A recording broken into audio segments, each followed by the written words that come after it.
How do you learn who you really are? It's not found in books. It's found on the battlefield. What's up, Warriors? Welcome back to the Battlefield of Mind. I'm Rick, creator of the Warriors Way of Mindset, and I am here today with Nick Matiash, right? You got it. Matiash. I didn't want to screw it up because it's the words, the letters. The evolved man himself. And this is two men's warriors. We both run our own men's organizations, and we're going to be going over some of the stuff that not only is working against men, but works for men together. We're going to go over tough topics. And so for any of you ladies who got your guys, take notes, and any of you guys who got ladies, take notes, because we're going to be giving you something to fill up the pages. So, Nick, catch people up on your side, tell them what you do, and then let's start kicking ass together. Yeah, man. So as Rick mentioned, I run the Evolved Man. I've been doing so for the last 6-7 years or so. A company kind of dedicated to helping men in their lives initially, and then I kind of along the way realized that there was a big gap in relationships, relationship dynamics, just a lot of pieces of the puzzle that guys just either aren't explicitly taught or after being taught them, they just don't retain the information because it never was really valued or important to what they felt like it was supposed to be being a man and being that provider, protector, the whole thing. So anyway, along the way, I kind of was like, all right, there's this hole in the market. There's this space within men that I'm pretty good at, like, just unabashedly, like I'm pretty good at this role of husband and father. Obviously, it took a lot of work and still contains a lot of work, but being able to help and communicate the information that's necessary for men to, take in the best parts of themselves, but also pour into their relationships in the best way possible is kind of the mission at the Evolved Man is giving them the tools to kind of put to bed a lot of some of the old school, emotionally distant, not very communicative, just be a paycheck type guy. Let's evolve towards something that can still be the paycheck, can still be the runner of the house. All that stuff is cool. No problem with it whatsoever. But adopting some new skills in the relationship realm of your life so that you can, after the door closes, you get home and you want to relax with your people, like you actually know how to in a fruitful way. That's kind of the essence of what we do is give guys those tools. And obviously relationships can be messy and there's a lot of left turns, right turns, and everything that goes with that. So has been a great gift for me to learn how to, because the thing is, the information is the information, but getting it to men in a way that they understand it and they understand what it means to them and why it's valuable. That has been most of the work for me. Like I knew the information backwards and forwards, but helping men understand it in a way that actually resonates with them has been part of the journey. So yeah, man, I've been, in the trenches with guys similar to you. It's a fun ride. It's, sometimes a dark ride, but it always does come out the other side if both sides are intentional, both myself and our clients. And it's really one of the more fruitful corners of my life, which I'm really grateful for. So I appreciate you having me, man. Yeah, no, it's an honor, man. I'm glad to have somebody else who gets on the trenches. I always love it. People who have been there, like we find relatability very quickly. I work more personal. Like I help people do their deep psychology work. I go into the darkness of that one person. Yep. I'm not a relationship expert, so I'm going to be leaning in on you for more relationship questions today. Sure. Because I'll be very open with you. I'm responsible for more relationships not working than working. Like I've found that when I have two healthy people, and I was just on a podcast this morning with another person who found the same. She works with women and found the same thing. Is that when one person starts developing and becoming far more healthy, there seems to be a dissonance in the relationship as the gap gets too far. Sure. And this is something where I kind of want to lean in on what your experience has been over the last 6-7 years of when you're working with maybe the man and he starts to evolve into a healthy version. But the start of it was, hypergamy was there and she chose equal and up. And you were both not healthy. Sure. You're both not healthy. And so when he starts evolving to be healthy and she's still not, how are you bridging this gap? Because it seems to either become sabotage or she works for it. Right. And one kills it and one gives you guys a fighting chance. What are you running into with this whole issue? Yeah, man, that's a great question. Honestly, this is lived experience for me. Because I'll kind of get to the point of why it is important to understand the dynamics of the relationship in order to kind of bridge that gap. But so when my wife and I got married, it was 2015. So we've been married 8+ years now, have 3 beautiful kids. But, when I became a husband, I always tell guys, husband felt important. this felt significant. I was a good boyfriend. I was a good fiance. I was a good guy. But and looking at my dad also a great husband, good father, all that stuff. So I had a good playbook to run with, but I basically, maybe my, competitive nature, grew up playing sports, whatever. I was like, I want to be the best fucking husband, father I possibly can be. So it just kind of broke open this part of me that was like, I got to study, I got to research, I got to figure out what works, what doesn't work. I have to put aside my ego and kind of unleash whatever I can find within me in doing that work. So that was in 2015. And so, come 2016, I'm starting to invest in myself, hire coaches and mentors, get into masterminds, things of that nature. And, my wife is, she's an amazing person, but at the same time, she's looking at me doing all of this work, getting up before the sun, meditating, reading all these books. Who, if you knew me in 2013, 2014, didn't fucking care. But 2015 came, I became a husband. Like, all right, now I'm doing. So it was like a switch that she saw within me. And part of it is like, okay, cool, my husband's getting after it. That's solid. But at the same time, what does that bring up for me? Does that bring up that I'm not good enough for him? Does that bring up that he's trying to find someone else that is on the same level as him? So like, there's a lot of questions that come up from that. It was almost like this rubber band effect of like, okay, stretching. And you have two options. The breaking point is one of them, which is one breaks away. And it's like, okay, this is my journey over here is an individual one because the relationship wasn't working.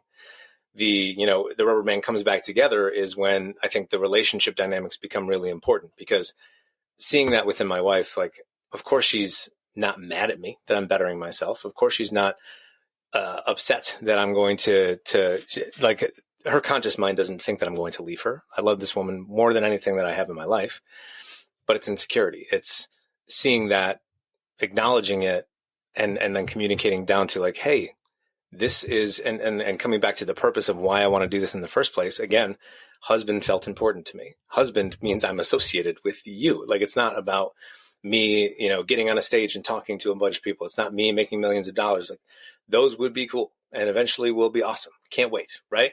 But in that moment in 2015, 2016, like, this is about me optimizing who I can be so that you have a husband that is incredible. And our kids eventually, now that we have them, 3 of them, have a father that will, take care of them, that will guide them, that will show them the love and the empathy that they need from their father, all of that stuff.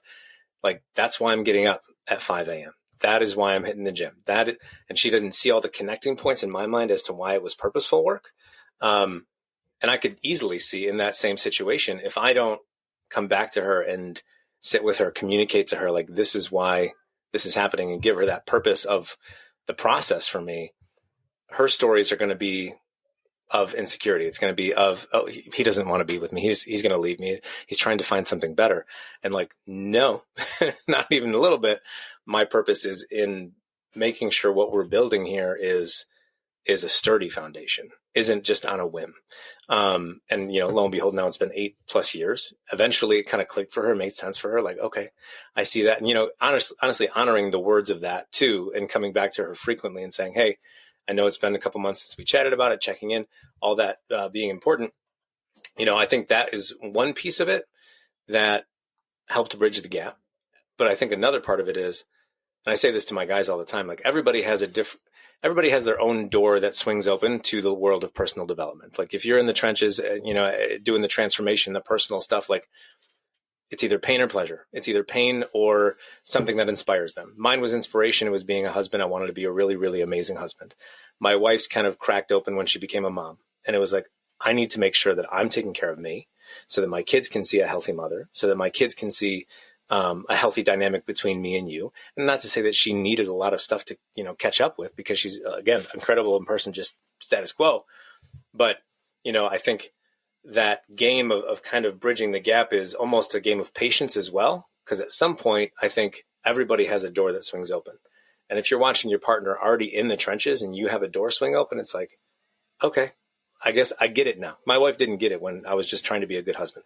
She was trying to be a good wife too. She was an intentional human being, but like, it made more of an impact to her when the seasons changed and she became a mom. And like, that's where her development, that's where her intentionality comes from. Mine came 4 or 5 years earlier than that, when we got married. Actually, I'm sorry, 3 years earlier than that, because our daughter was born in 2018. That was a long way of saying, like, yeah, there's going to be a gap if one person is striving and the other one isn't. Communication becomes key. Reading the room becomes key too. Like, if you're a guy trying to grow and you kind of look around and you're like, why is she upset? Like, ask questions, communicate, try to get down into the trenches with her and figure out where that's coming from. Because if you just kind of play it from an ego standpoint, being the guy, let's say he's on the rise, she doesn't want this from me. She's jealous of my growth. Those types of takes on looking at your own gap in your relationship is going to cause a lot of disruption. But if you can kind of humbly take a step and be like, okay, I've been doing this work. I wonder why this is upsetting her. Why is she feeling off about this? And then kind of bring that to her and have a conversation. Because otherwise that gap is going to continue to expand, and then eventually the rubber band breaks. So you want the rubber band to come back together.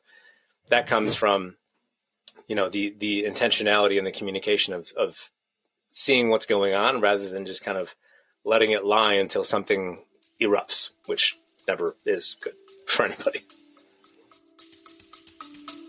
Stay with us. We'll be right back. Warrior, thank you so much for being a part of the information that we have. And you're part of our story as we are a part of yours. It's very much an honor to be able to connect with each other. If you want to know more, or you want to get started with working with me or working with our warriors so that you can begin your path to authenticity, strength, leadership, and accountability, this is the way. Together, we are way stronger. Now you get to choose. Do you go forward or keep doing what you've always done? If you stay where you're at, hey, click on some of the stuff and follow what it is. We got motivational stuff. We've got podcasts. We got more things. Just subscribe and do the stuff, and we'll keep you updated. But if you want to start going in, start jumping into what our programs offer and start your journey and being the hero in your own story.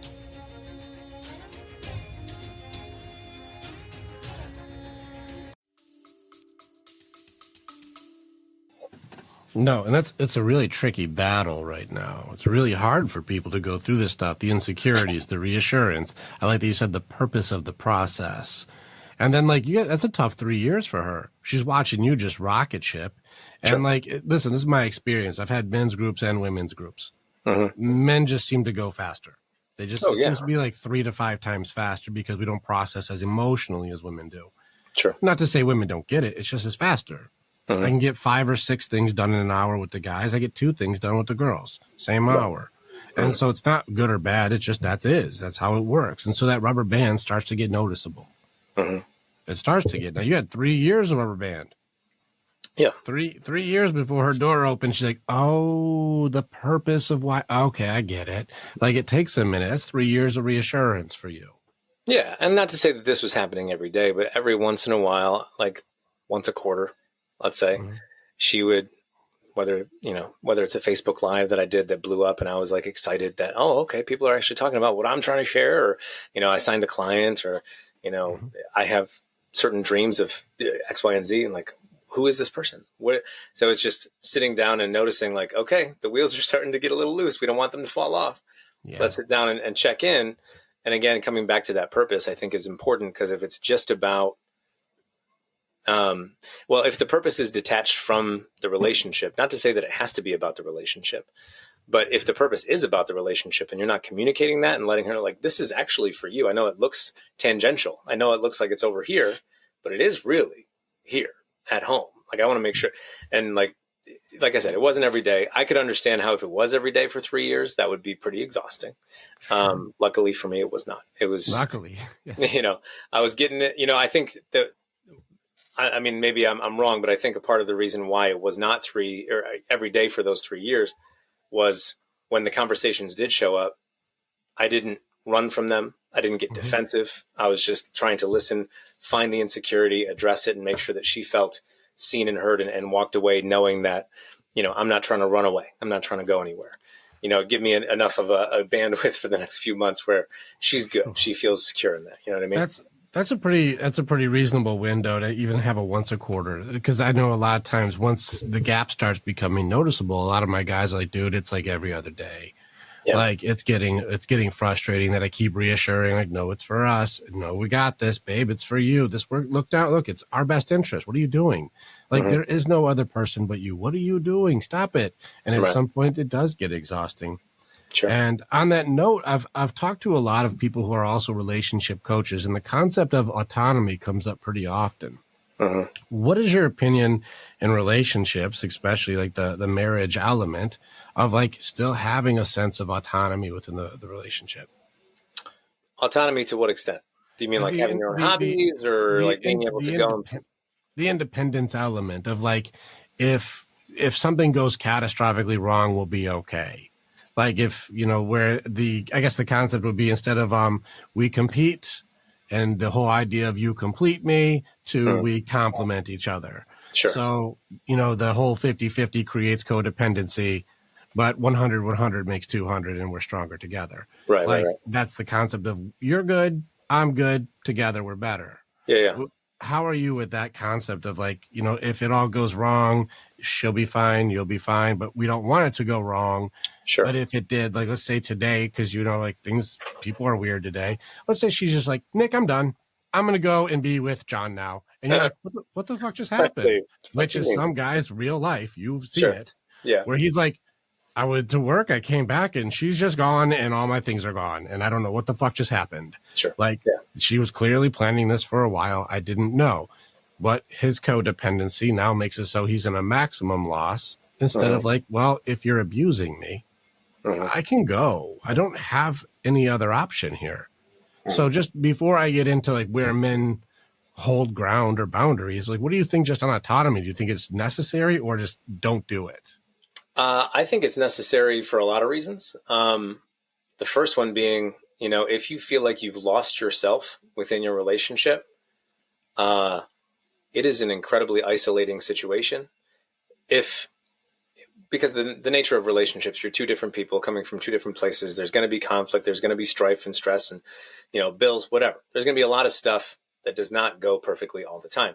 And if in the midst of that, you feel like you have lost yourself, it is depressing. And I will say this like candidly, my wife and I just had our third kid 3 months ago. So he's 3 months old. And I'm not saying this from a place of like, I feel like I've lost myself, but being in the newborn phase, Rick, I don't know if we checked in on this, but do you have kids? You have kids? Nice. Good for you, man. So yeah, we got 3 teenage girls. So if you want to know, pray for me. That's what I'm at right now. Say, God bless you. I got one girl, 2 boys. But anyway, so we had our third kid 3 months ago, and newborn phase is just overwhelming. There's a lot of stuff moving and shaking. You're getting used to the dynamic of 3, and you having 3 kids, like you fully understand, right? So the one day I'm like sitting in the playroom with my 3 kids. My wife was working and would be gone for another 30 minutes to 45 minutes. I'm just like, the person I was a year ago, he's not here right now. The guy that's getting up at 5 a.m. and has time to himself, can drink his cup of coffee without disturbance. The guy who can meditate, in the middle of the day without noise and craziness around, like having those things that meant something to me that I valued kind of being evaporated. And again, this is isolated to a newborn phase. Obviously, we're going to get our footing, and we're already seeing chunks of that being built back into place, but this was like a month ago. So I'm just sitting there like, man, one, this sucks. It's not a good feeling. Objectively, like if I look at the situation, I'm incredibly blessed. I love my kids. I love my wife. I love the life that we have, but like that part of me not being there doesn't feel good. And the second thought was, there are guys that feel this not in the newborn phase, all the time. So I'm just like, fuck. Okay. So, to that end, like autonomy becomes incredibly important, because if you do have that feeling like I felt, that feeling like I don't know who I am here, I don't know what my purpose is within this family because my wife runs the show and I'm just kind of a yes man. I'm a person that just shows up and does like all of that stuff feels awful. So autonomy becomes incredibly important to find your own space, even if it's just, like I said, my space prior to having our third kid, because with our second kid, he's 3 now. So we had our structures. We had I had my early mornings. I had my workouts. So like that stuff was already in there. And then third one comes in and just smacks it all away. But anyway, so like having that morning time, having workout time, having, weekly or monthly hangouts with your friends so that you have space that isn't husband and father. And this is true for the other side too. It makes it a healthier relationship because that feeling of I have lost myself in this isn't there. You still are a person that's contributing to the whole.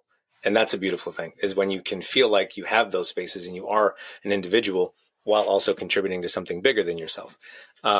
Whereas, a lack of that dependency of my sole purpose is father and husband. That's the only reason I live and breathe. And again, father and husband is the most noble thing that I've ever fucking done. But awesome. If that's the only thing that I am when it's all said and done, I don't know. It just doesn't sit right with me that I didn't have an individual lane, something that felt different legacy. Like how old are you right now, Nick? I'm 35. 35. So this is around the same time when I started running into the legacy thoughts. Okay. Like how will I be remembered? We don't really care. 30 and under, I didn't give a fuck. Sure. But like as I started hitting 35 and up, I started getting into like what will the dent in the universe I leave behind be? What will my impact? What will the ripple be from my existence? The whole thing with Maximus, what we do in life echoes in eternity. You're like, well, what will my echo be? Will it be like some jabroni that nobody remembers? Or is it going to be like, I talk to guys, I'm like, what was your great grandfather's name? And they're like, man, I don't even know. And I'm like, that's how long we get remembered. Right. Have you ever seen the quote where it's like, you die 3 times, you die, the last person visits your grave, and then your name is spoken the last time? The first time I read that, like I teared up. I'm like, fuck, man. You're hitting legacy. That's and you think that would last a long time, but I'm 35. That's 100, 150 years from now. That third one happens. Right. Lucky. Exactly. If we're lucky. If we're blessed. If most we're of the time is less. Right. So legacy thoughts are definitely hitting hard. I think, I don't know if when did you have, how old were you when you had your third kid? We've got a 17, a 16, and a 13. Okay. So how old were you when the third one was born? I actually didn't make them. I've just been raising them for the last. You've been raising them. So I didn't create them. I just raised them. You didn't create the 3 girls, but you raised them. I'm just here for the hard faces. Wow. What a beacon of hope for the world. But yeah, I mean, the legacy stuff is, I think just even ever since we knew we were going to be having our third kid. Well, with that, these girls will not be my legacy because it's not, they won't carry my name. Right. Yeah. Remember that. Remember I raised these children, but the principles that I instill, those will read on way after I'm gone. Right. My legacy most likely will not be through the daughters. Most likely. Right.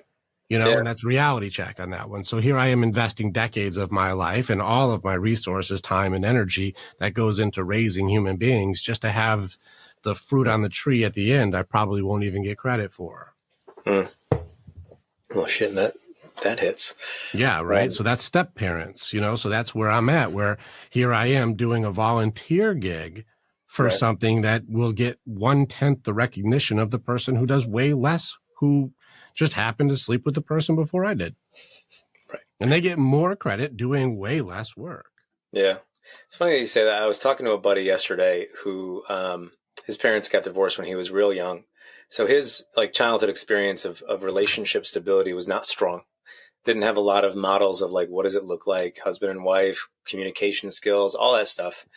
But his stepdad is he's just he's incredible. He's an incredible man, and he stepped into their lives and, was this beacon, this lighthouse for him. And, he came into his life later when he was a teenager and probably didn't care too much, but looking back on it now, as he reflects on it, if, Jeff is the stepdad's name. If Jeff didn't come around, he'd have no fucking clue. Correct. And even though Jeff is not blood to him, and he would never, I don't even think he would say it out loud that Jeff matters more than his dad does. But Jeff has absolutely had a bigger influence on him aside from the biology and the DNA. I've got one of those too. I've got a Ray. So Ray came in when I was around 11 or 12. I think it was around early teens also. And I'll be very open. 10 years of that, fucking asshole teenager. I am a dick. Sure. I was not, and I was also a very troubled teen. I came from a very troubled upbringing. And so I had a lot of things I had to sort through. I was a rage monster, man. I was that fucking guy. And so I was not good. Wasn't a good kid. And, I know that my stepdad like the patience this man has is one of my, as a mentor, is one of the traits I was like, man, I need to practice what this man does. Sure. Because I was a shit kid to this dude. And it was more than a decade before I was like, damn, dude, like, you're a big reason why I'm all right. It took like 10 years, and I'm in the situation now where I know that I protect, provide, preside for these girls. I know that they have a life where they can afford to be dramatic because they're not in danger. Right. Yeah. You know, they are blessed enough to worry about prom dresses and not worried about fucking, panthers in the front yard. Like, we're safe. Yeah. We're good. Right. And so here we are in a situation where I know that I probably won't get the recognition or appreciation for what I do for maybe another decade, right. Especially the young one. She's going to be like maybe 25 where she goes, actually, you were pretty cool. Thanks. Thank you. And I'm like, that's all. I've been waiting for a decade. Thank you so much. It's been 25 years. Thank you. Yeah. Like, it's going to be one of those. And so it's a tough job, but also with this, I had to also assess an autonomy thing for the relationship. And I'm going to bounce back because the blessing of fatherhood, I think we could probably go for a while on this. And I very rarely, how often do you run into guys? I did this survey with my men. Mm-hmm. How many of them don't like being fathers? Well, it's a good question. I think a lot of them love the idea of being a father. I think there's some of them that don't currently enjoy the experience of being a father because whether it is, I will say it straight, like it is the most challenging thing I've ever done and ever will do, to keep my shit together, to not, project my own stuff onto them. It's challenging. And if you don't have the tools to kind of walk through that, you're going to end up in battles with 5-year-olds and 7-year-olds, and it's not going to be pretty. And then your wife's going to be mad at you for blowing up. So like the experience of fatherhood, it can be the most daunting thing on a daily basis. But the idea of being a dad, like knowing that, like you're saying, this legacy of this person came from I look at my oldest son's face and I'm like, that's fucking me. That's me. That's little me. Yeah. I mean, he's literally, so quick sidebar. I carbon copied my parents' family. Like, I am the middle child. There's 3 kids. It's daughter, son, daughter, boy, girl, boy. We have the same. It's daughter, boy. So the middle child is me and I'm the middle child. So like I look at, he's got curly hair. I don't have curly hair, but like he's my boy. I love that guy. But yeah, man, he's little you with a different Lego haircut. He's got my dad's hair and my face. Okay. It's great. But yeah, man, it's fatherhood. I think the concept of it, the legacy of it, there's so many guys that I know, and I also know this to be my experience too. Like, this is the thing that I wanted to do more than anything, was to be a dad. I wanted to be a husband for sure. I wanted that. I wanted a beautiful relationship, which I have, which I'm grateful for. But like being able to look at little humans and be like, you're here because of me. I'm going to make sure that you're okay until I'm not here anymore. Like, that is the shit. And there's, to that point, not a guy that I've ever talked to doesn't like it. It's just the experience sucks, Same result. Sometimes. That whole thing. But even still, the troubles that come from raising a kid, each of my guys, and I went through this survey, probably a couple hundred guys, and I was just like, how many of you really, like, the fatherhood is the line? You're like, fuck this job, I hate it. And everyone's like, no, they're kids, they're supposed to do crazy shit. Right. Doesn't bother me. Yeah, he broke things, but I broke things, so I can't be that mad at him. Like, they seemed like that wasn't the problem. When I surveyed what's the hardest part about fatherhood, it was probably the high 90 percentiles of it's her. Interesting. Mom's the hardest. She makes the most problems in the house. And they're like, I like being a dad, but she bitches and complains when the kids are just doing kid stuff. And then she puts that on me. And now that's a problem. Now put that into split homes. Sure. What's the hardest part about being a dad? It's the ex-wife. Well, yeah. And I mean, if you're in a split home situation, that has to be up there because, you're, again, 2 different people, 2 different perspectives. And now you're doing it in 2 different locations. So you have to reset every time you come to a different place. And so that, well, it comes down to power at that point too. And with the way the court systems are set up, who usually would have more power? Well, the women. Yeah. Right. And so now you see what happens if she's got power. Is she fair? Is she just? Is she kind? Is she compassionate? Is she empathetic? Odds are no. Well, especially if it's, the dynamic of a divorce too, if there are ill feelings towards the person she divorced, like, Yeah. she's going So to, they're gonna use in. the kids as a weapon. So who really suffers? Yeah, the guy's gonna be like, this sucks, I hate that shit. But who's having to pay the price for it? Who pays the tab? The kid. The kid. Right. So this is where I'm like, I don't think that's as cool the way that's getting set up right now. And this is where like I kind of have a little bit of a, dads seem to like being dads, but man, ladies, you're not making it easy for like the kids to have a chance here. Yeah. Because let him be a good dad. You don't have to like him. You can hate his guts. You don't have to be best friends with that guy. If it didn't work out, it didn't work out. But give your kids a damn chance here. Yeah. I mean, if divorce is the thing, if we're talking about that dynamic, like, obviously the relationship didn't work. Kids have to be the focal point. It can't be about bitterness. It can't be about spite. It has to be 100% like, these things came from us. We're responsible for them. You said things. These things. These things. Sometimes I look at my kids like, oh, you are things to me. You're mutants right now. This creature, this damn creature that came right. These little humans that came from us. So we have to. Well, it's a priority and responsibility, but it's also a form of protection, like you said. Like, who gets the passed down trauma from all of that? The kids. And then if they don't check in on that, they're going to pass it to their kids. Like, there's a long lineage of passing down stuff. And if you can prevent that by being a mindful and intentional human as you parent them, and as you walk through whatever relationship stuff needs to be walked through, that's, speaking about legacy, it doesn't feel like the sexiest thing in the world to not bicker with your ex-husband or ex-wife, but like, that is just as important as anything else in the legacy conversation.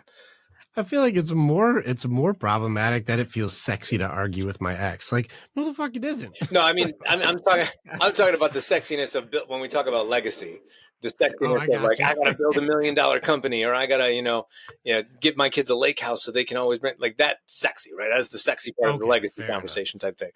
I wasn't saying that it was sexy to argue with someone. Like, no, that's not sexy. But no. The important part is, like, legacy wise, if you are not with your person, but you have kids together, like, be focused on those kids, because they're going to walk away from it. You already walked away from that person, but they're in it still. You can't be screwing with that. That's no good. You're in the manosphere. I'm going to keep on this topic for a little bit. I'll jump back to the other one in a minute, but on this one, all right, the divorce one, we got that one. Sure. What about the ones where there's a lot more going on now with the emasculation of men in the home, and guys aren't able to hold a line the way they used to in any type of strength? Like, there's an issue that's happening right now. Sure. And I'm seeing a pattern, and I'm not making the judgment yet. there's a pattern of like, damn, the girls are really going hard. I've got a lot of police officers on my guys. And they're like, we end up at a lot of domestic abuse calls that are women hitting men, but guys won't report it. And the numbers are showing that women are hitting men way more, or emasculating men way more. But guys won't press charges or report it because it's shameful for a man who's 6'3" to say, I just got beat up by a girl's 5'1". Yeah. So, like, what are we doing here where we're like, how does a guy hold his line today? Like, what would a healthy way for you to say, like, a man who's in these dynamics to go like, hey, I need you to stop doing that, or else? What's our or else that you would have for men today? I mean, are we talking about actual domestic violence, or are we talking about just like dynamics of feeling like you're being emasculated, walked all over, that type of stuff? Let's just play with all of it. Because I mean, what hurts more, physical or emotional? Oh shit. It would be emotional, because like my wife's 5'2". She's not going to physically harm me in a serious way. Sticks or stones can break my bones, but words will never hurt me. Well, with what we work with, you're like, those words have fucked you up for 30 years. Right. You'd rather take a punch in the face. Right. So I would say, I mean, there's a lot of different nuanced parts of that, in my opinion. Obviously, I think self-awareness for both parties is incredibly important. Unfortunately, a lot of adults lack self-awareness. It's not in high quantities from people that I've talked to, whether it be my clients or their wives or whatever. But so, like, there's a lot of lines of thought, generation to generation, about what it means to be a man and what you're supposed to do. And to your point, like, there's guys that aren't reporting it because it's shameful, that they didn't want to get beat up by, their wives. But I think another part of it too is there's like societal conditioning towards men that is, don't show that you're stressed. don't show that you are at a weakness of some kind. And don't, ask for help. That whole that kind of line of thought of like, be a man, suck it up, take care of business, doesn't matter. It is harmful to dudes, especially in those types of situations, because if in the back of their mind it's like, nope, I'm not going to bring it up, I'm not going to talk about it, I'm going to shove it back down, I'm going to suppress it. And if you've worked with men, and like I've worked with men, like suppressing how you're feeling and what you're thinking is poison. It is the greatest poison that men will ever taste. It's rough. So how do we solve that problem? I think it's obviously there's two people in that conversation, two people that need to work on stuff. For the women, specifically in the scenarios where they are probably crossing lines, emasculating whatever they're doing, self-awareness is incredibly important. Like asking yourself, does that seem fair? Does this seem important? Because there's a ton of women in my comment sections on TikTok and on Instagram. Some of them have valid points and concerns and shares. Others, I'm like, okay, that was a little off. That was a little off center. That didn't feel like, a cohesive and happy relationship comes from that thought. So I think self-awareness of, am I being fair? Am I being just? Am I, communicating harshly? What's my tone? Like the things basically that I ask men to think about, like, what are you in control over? What's your tone like? What's your energy like?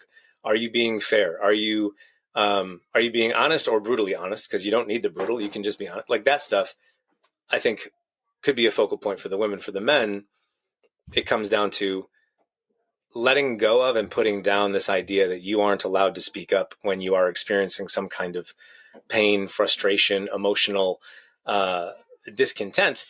Because if we can let go of that, then we open a door to like, oh, okay, I'm going to speak up and start sharing and start drawing boundaries. Like if you were to walk up to any guy in the street and ask him what kind of boundaries he has in his life, I think most of them will probably laugh because like men don't have boundaries. We just tough it out. Who cares what people do to me? Like, I'm just going to keep taking it and keep fighting through it. And I think there's an element of that is helpful. It's purposeful. Like just keep taking it and keep going, keep taking it and keep going.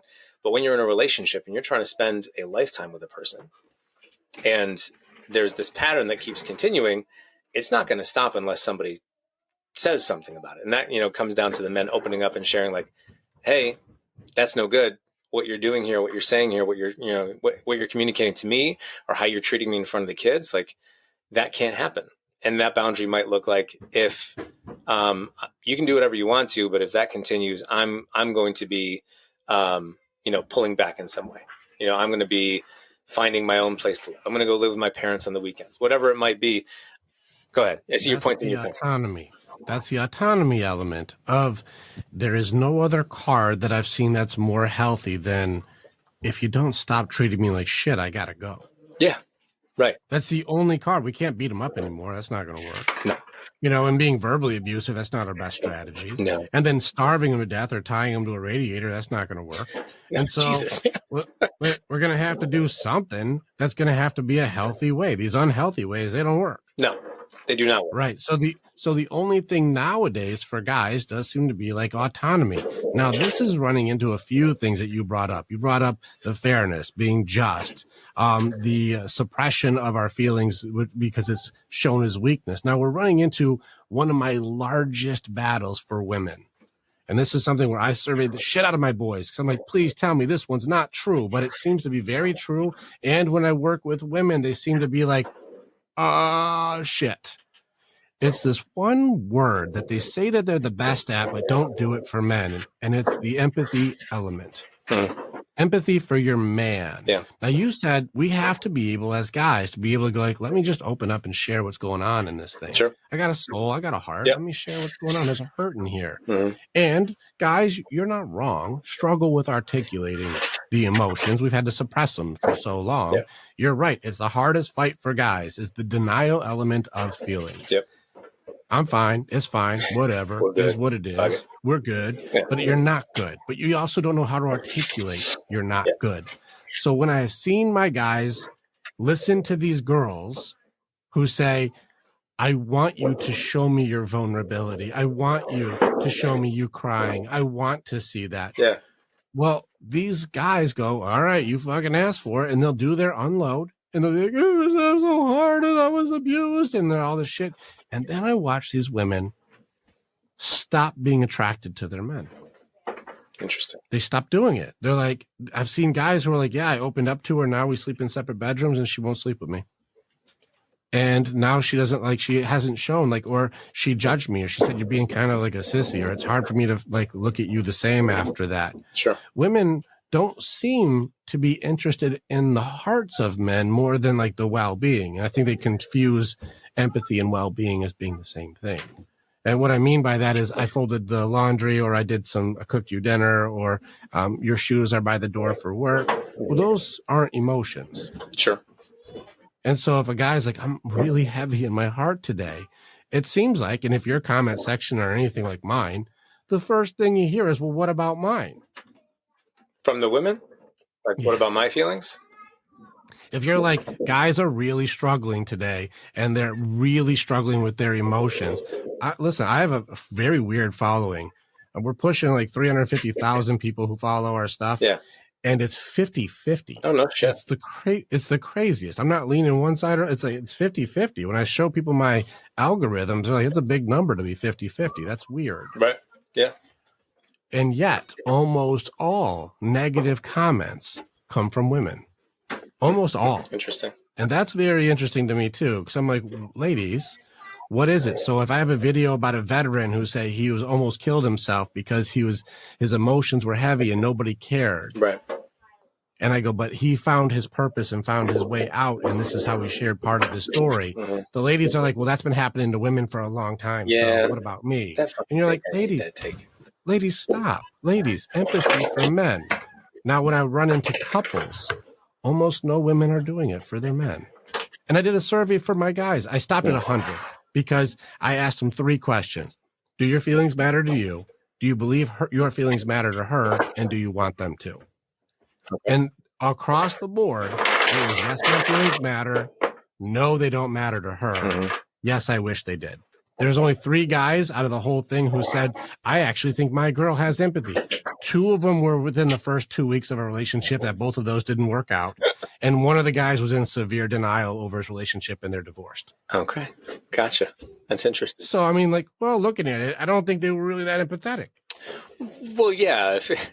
2 weeks is you can't, there's really nothing you can put a gold star on in 2 weeks. I mean, I'm thinking back on the first 2 weeks of knowing my wife, and it was fucking fantastic. But like, I'm not going to bet the house on that. I'm not going to say like, this girl is going to be the mother of my 3 children and I'm going to move away from home, which I did, but after a year of knowing her. So yeah, man, the take that you mentioned about the veteran and him, having these emotions and it was weighing heavy and it's hard and all that stuff. I have definitely seen the take of like, it's been hard for women. It's always hard for women. And I think here's my, I guess, opinion on it is like 2 things can be true at the same time. That's my view on most things. That's why I don't get into heated comment battles with a lot of people, because their perspective is true, but also, so like to the point of the veteran, like it's true that his emotions were weighing heavy. He found purpose. That's beautiful. It's amazing. It can also be true that women have been struggling, not in the same way, but struggling. Right. And I think for those that try to kind of knife their way into those conversations and say like, I'm also hurting and this is also a problem for me.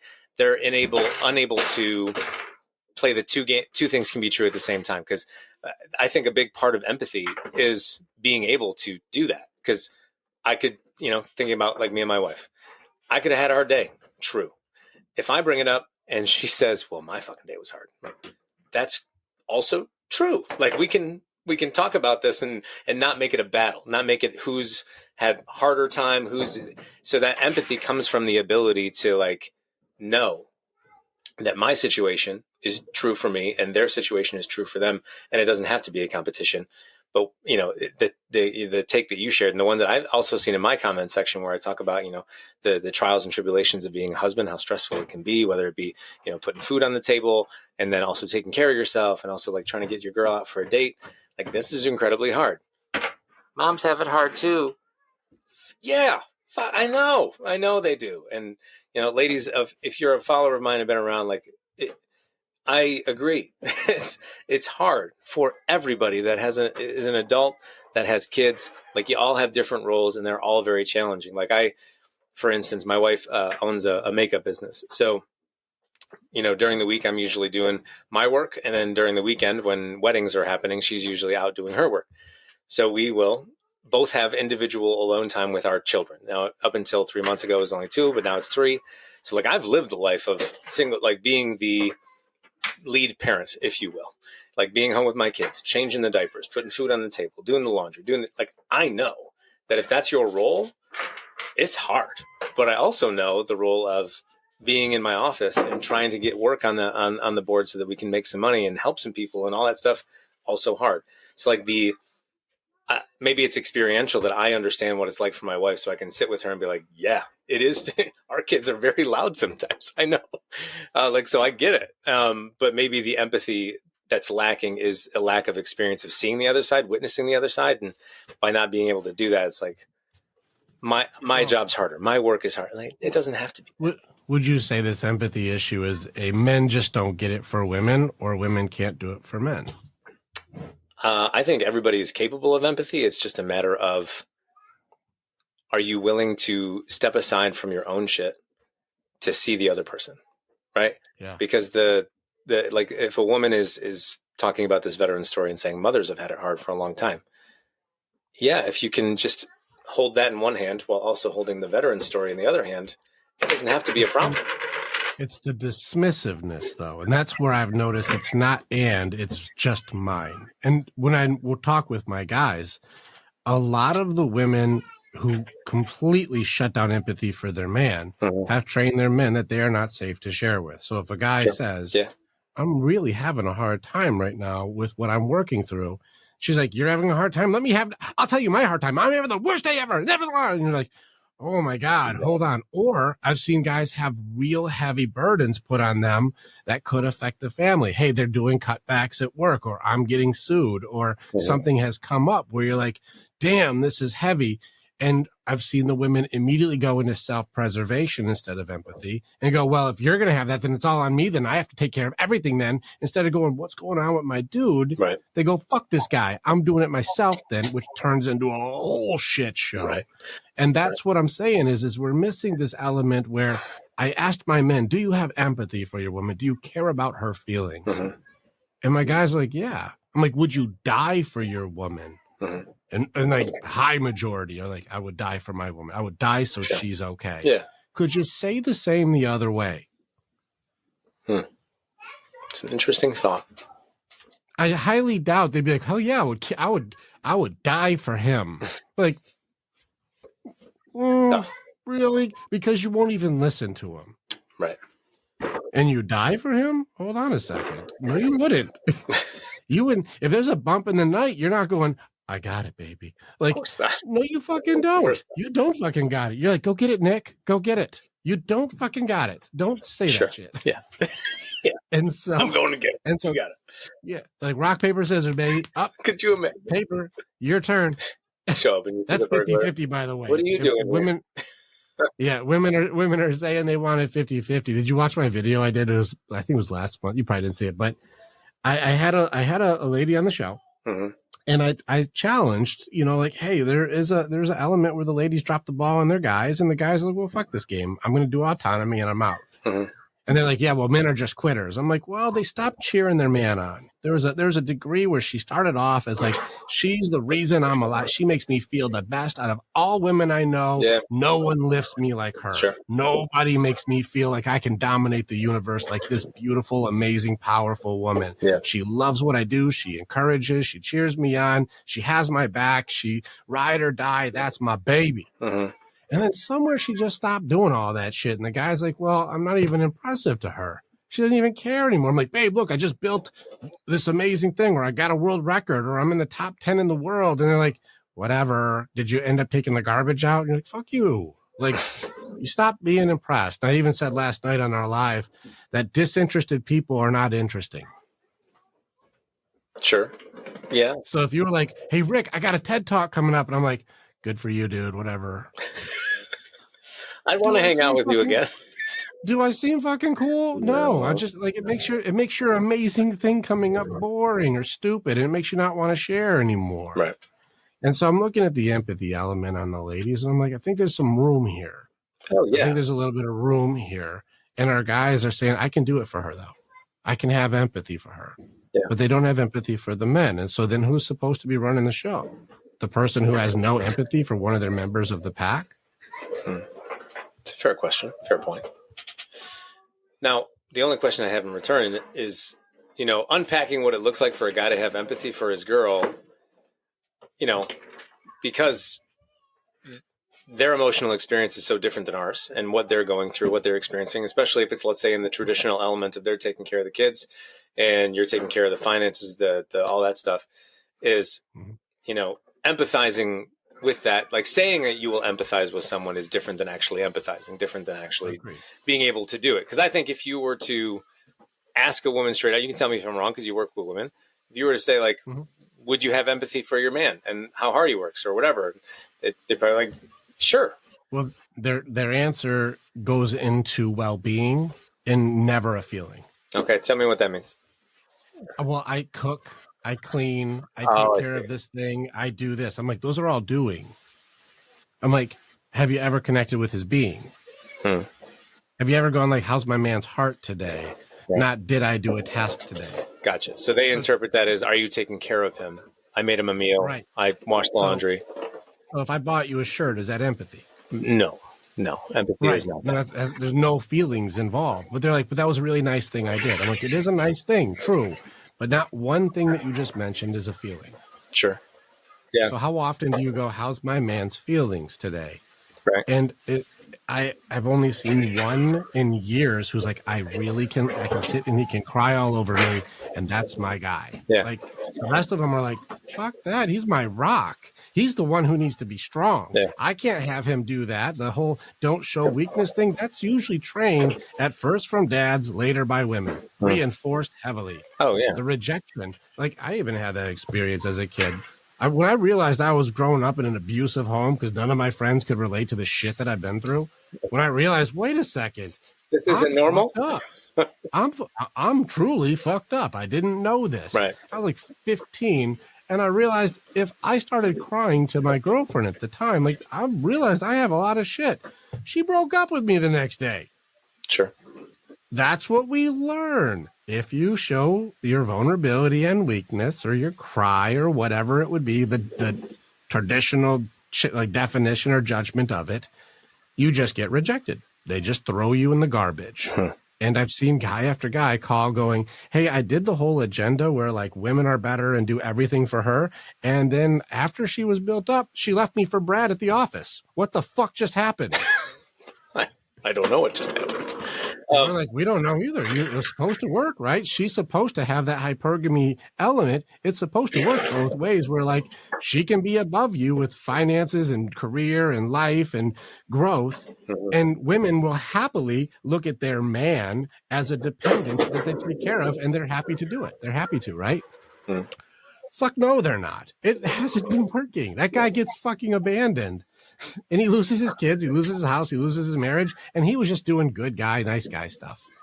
Well, yeah, the good guy, nice guy stuff it's a dead end. Like it feels good on the front end. Like, yes, ma'am, yes, wife, I'll do this, I'll do that. Like I always tell guys, like happy wife, happy life is bullshit. Like don't fall into that trap. And it's not because you shouldn't take care of your wife, because you should.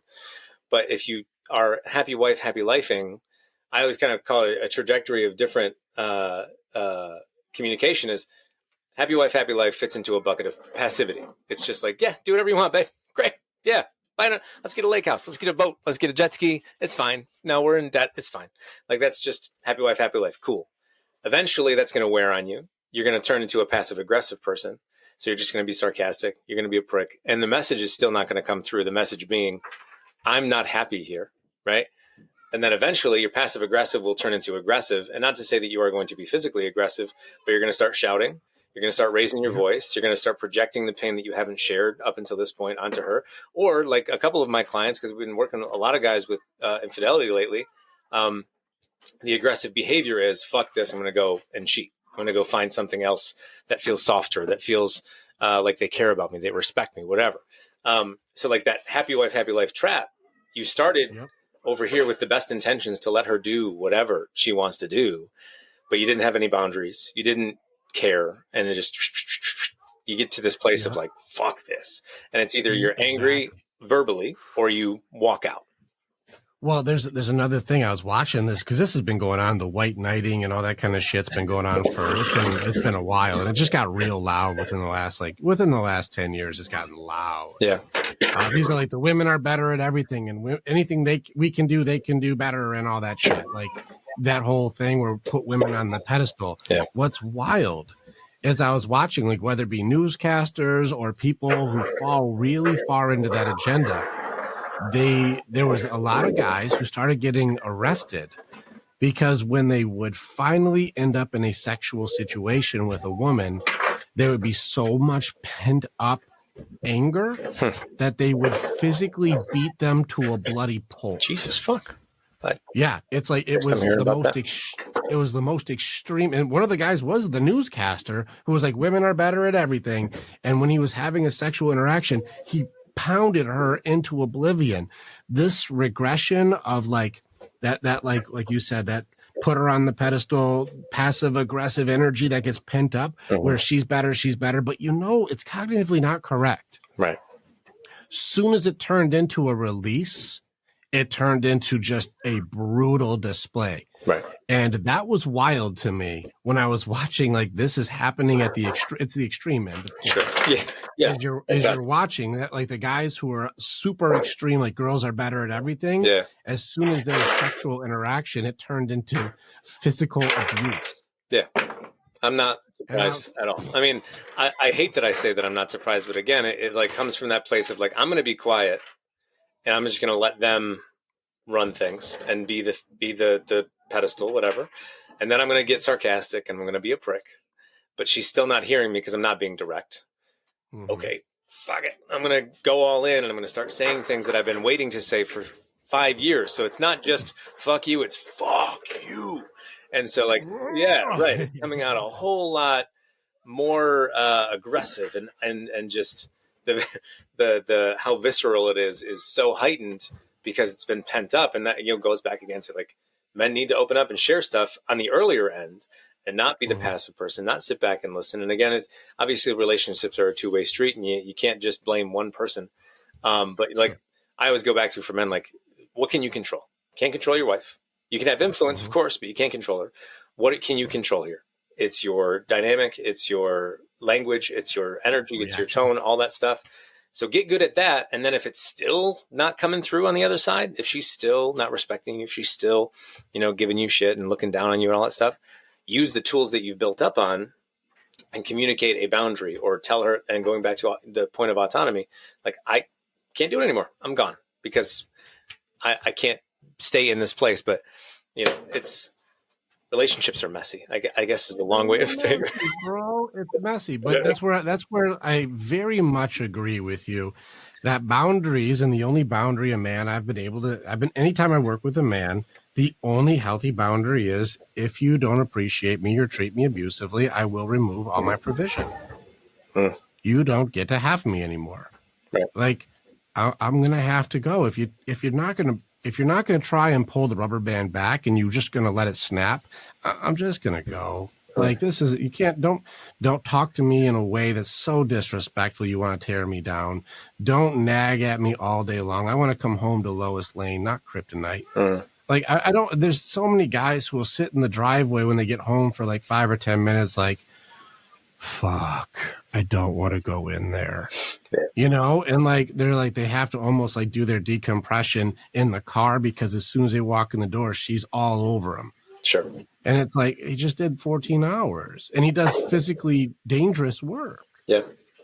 You're like, hold on, give the dude a damn second. Yeah. And again, you're just watching where the suppression leads to expression. Somebody blows the fuck up at some point. But the only thing a guy can do, he can't beat her up, can't do that stuff. He's got to be like, if you don't calm the fuck down or stop treating me like shit, I'm not going to be with you. Right. And he has to be able to actually enforce it.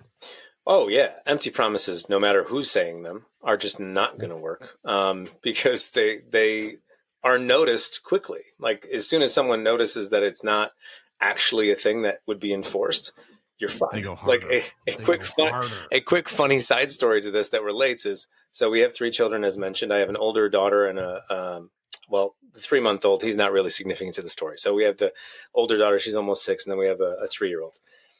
6-year-old, great rule follower, follows directions very well, like the typical firstborn daughter. And so like we have this hatch light in her room that has a certain color and sound machine in it. She knew that when it turns green at 7 a.m., you can come see mommy and daddy. We'll start our day. Worked flawlessly for a long time. And then my son moves into the same room as her as we prepared for our third kid to get here. And him being a 3-year-old who's also just moving into a bed instead of a crib, and also like didn't sleep as well as she did previously, he would just get up out of bed and come see us at 5 a.m. And she'd be up and she'd be like, what the fuck is this? So like as soon as she noticed that what she thought was the rule or the promise or the words were spoken, like this is with the boundary. And as soon as she saw her little brother not following direction and also not getting pushed back into the room, she was like, you know what? I'm going to go see mommy and daddy. I'm like, fuck, God damn it. So I always say, Henry, our 3-year-old, he fucked it all up because he showed her that it wasn't exactly as enforceable as it was. And not to say that we, need to keep our kids in a room for a certain amount of time, but like, it was a good structure to the boundary of, like I was saying before, that 5 a.m. wake up time for me to have some space for myself before my kids are up and sprinting around the house, as you probably can hear in the background right now. Like, I thought you were at a bowling alley. Nope. That's my children above my head, just being my children. So like that is just another like tangible example of if you're going to make a promise, if you're going to say like, this is what I'm going to do, if this continues and you don't, and they notice, like, I'll respect. Best of luck to you, because it's not going to go well from there, for sure. This is tough, man. Let's go into some harder stuff. So this is where I very much agree with you. The autonomy. I've talked to a lot of relationship coaches, even with my guys. I was like, please give me a better thing than if you don't stop treating me like shit, I gotta go. I'm open to it, but that's so far it's been the best thing for guys right now, which is why let's go into a little bit of a weirder area. Okay. 30% of men right now are done playing. Yeah, 30% of guys are done playing. A smaller percentage that have gone this whole red pill and MGTOW and men going their own way and screw girls. I'm done with this bullshit. No marriage on the table because it's a terrible business deal. You're watching a trend going this direction where guys are looking at like, if I get married now, it seems like if this was a business deal, I just will get screwed. Sure. Like, and so guys are not playing anymore. It's at 30% now for men, 20% for women who are like, we're done. We're not playing. I'm done. And relationships are on the decline. Yeah. And I'll get to the cheating element in a little bit, because especially the lower numbers, it gets weird. Like the lower ages, it gets weird. So like just with that first part though, like please give me your opinion on the people who are like, we're killing our relationships permanently. What are you seeing in that realm? Because I'm not a relationship coach, so you're more in that than Sure. So just for context purposes, are we saying that they're not in relationships whatsoever, or they're just choosing not to be married? Not even trying to get in one. I'm not even talking to girls. You know what my new girlfriend is? Call of Duty. You know who my new boyfriend is? Social media or whatever. Yeah, that's pretty. I'm not playing anymore. Right.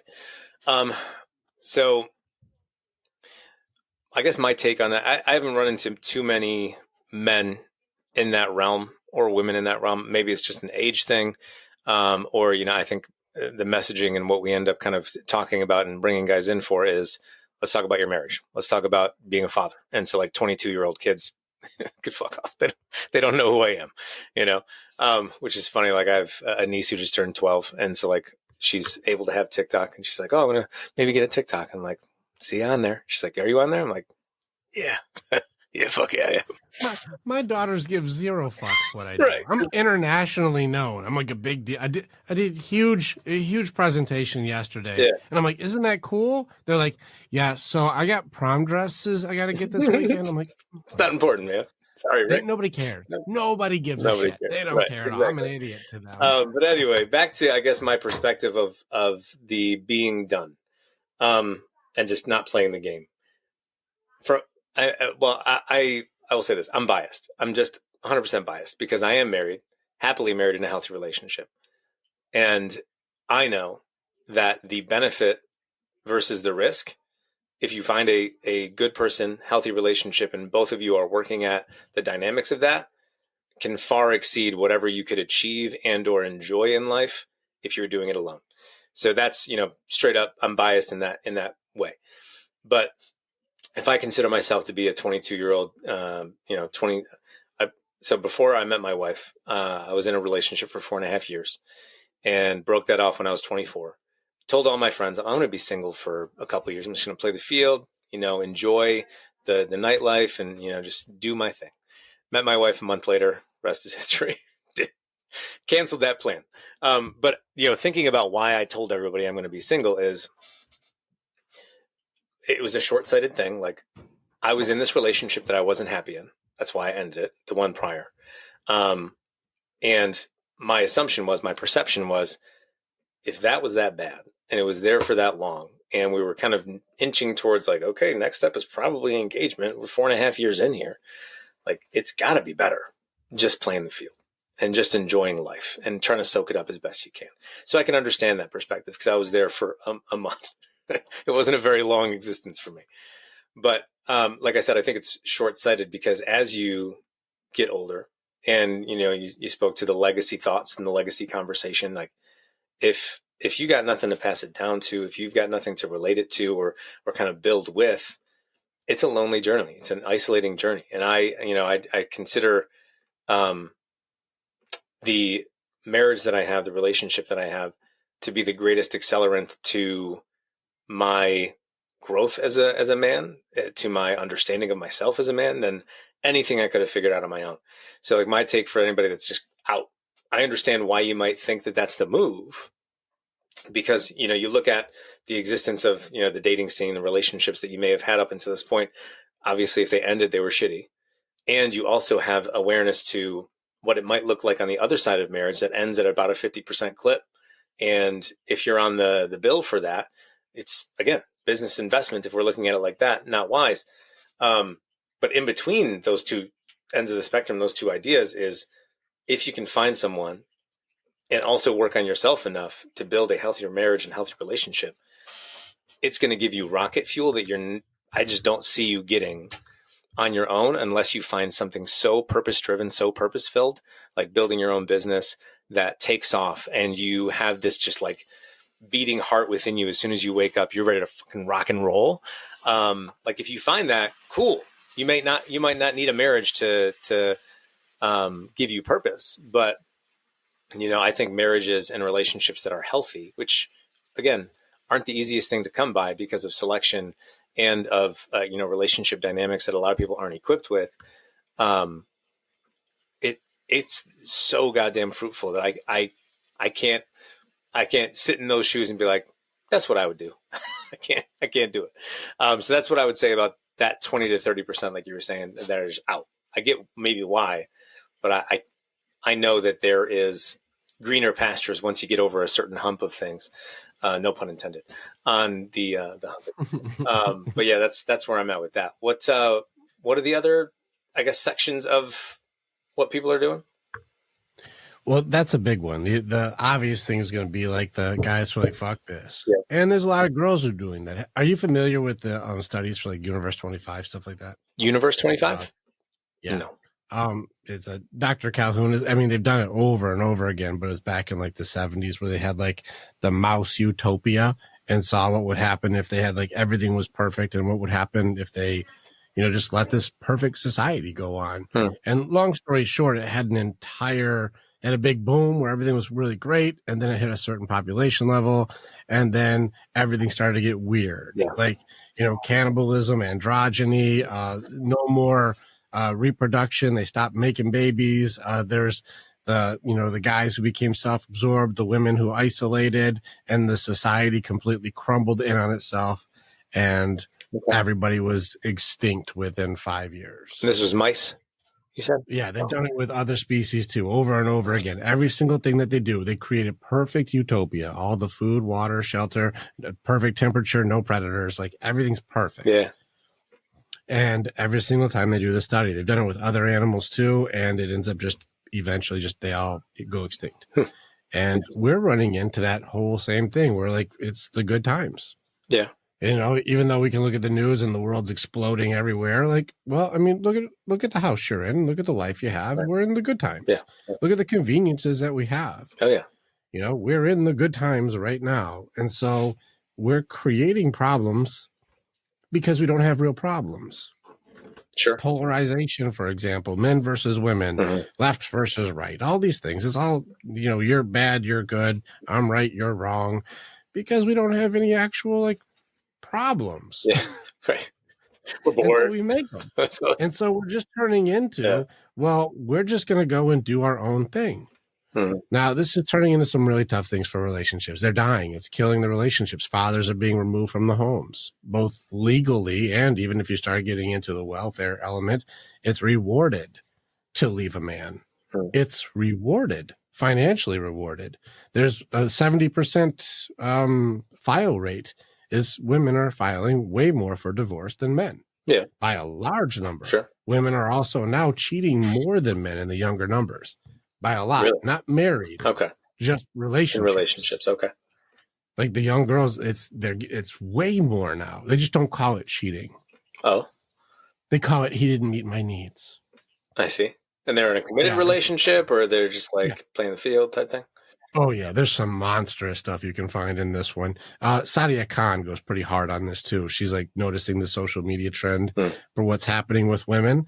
Also, look at the different addictions out there. Here's one. Let's do a hard one. Okay. Let's do a hard one together. Sure. Let's talk pornography for men. Let's talk social media for women. Sure. All right. So take it your direction on either of those, because like, is the pornography destroying men and who they are, or is social media having a higher effect on women and men? Like, where are these big problems on these ones where it comes to like internet interaction? And then considering with emotional cheating and all of the different avenues that I'm just going to be, I'm going to put that on the table. I still don't know what the fuck that is. What's that? Emotional cheating? People. Yeah, it keeps being a different definition for everybody. You sound like my business partner.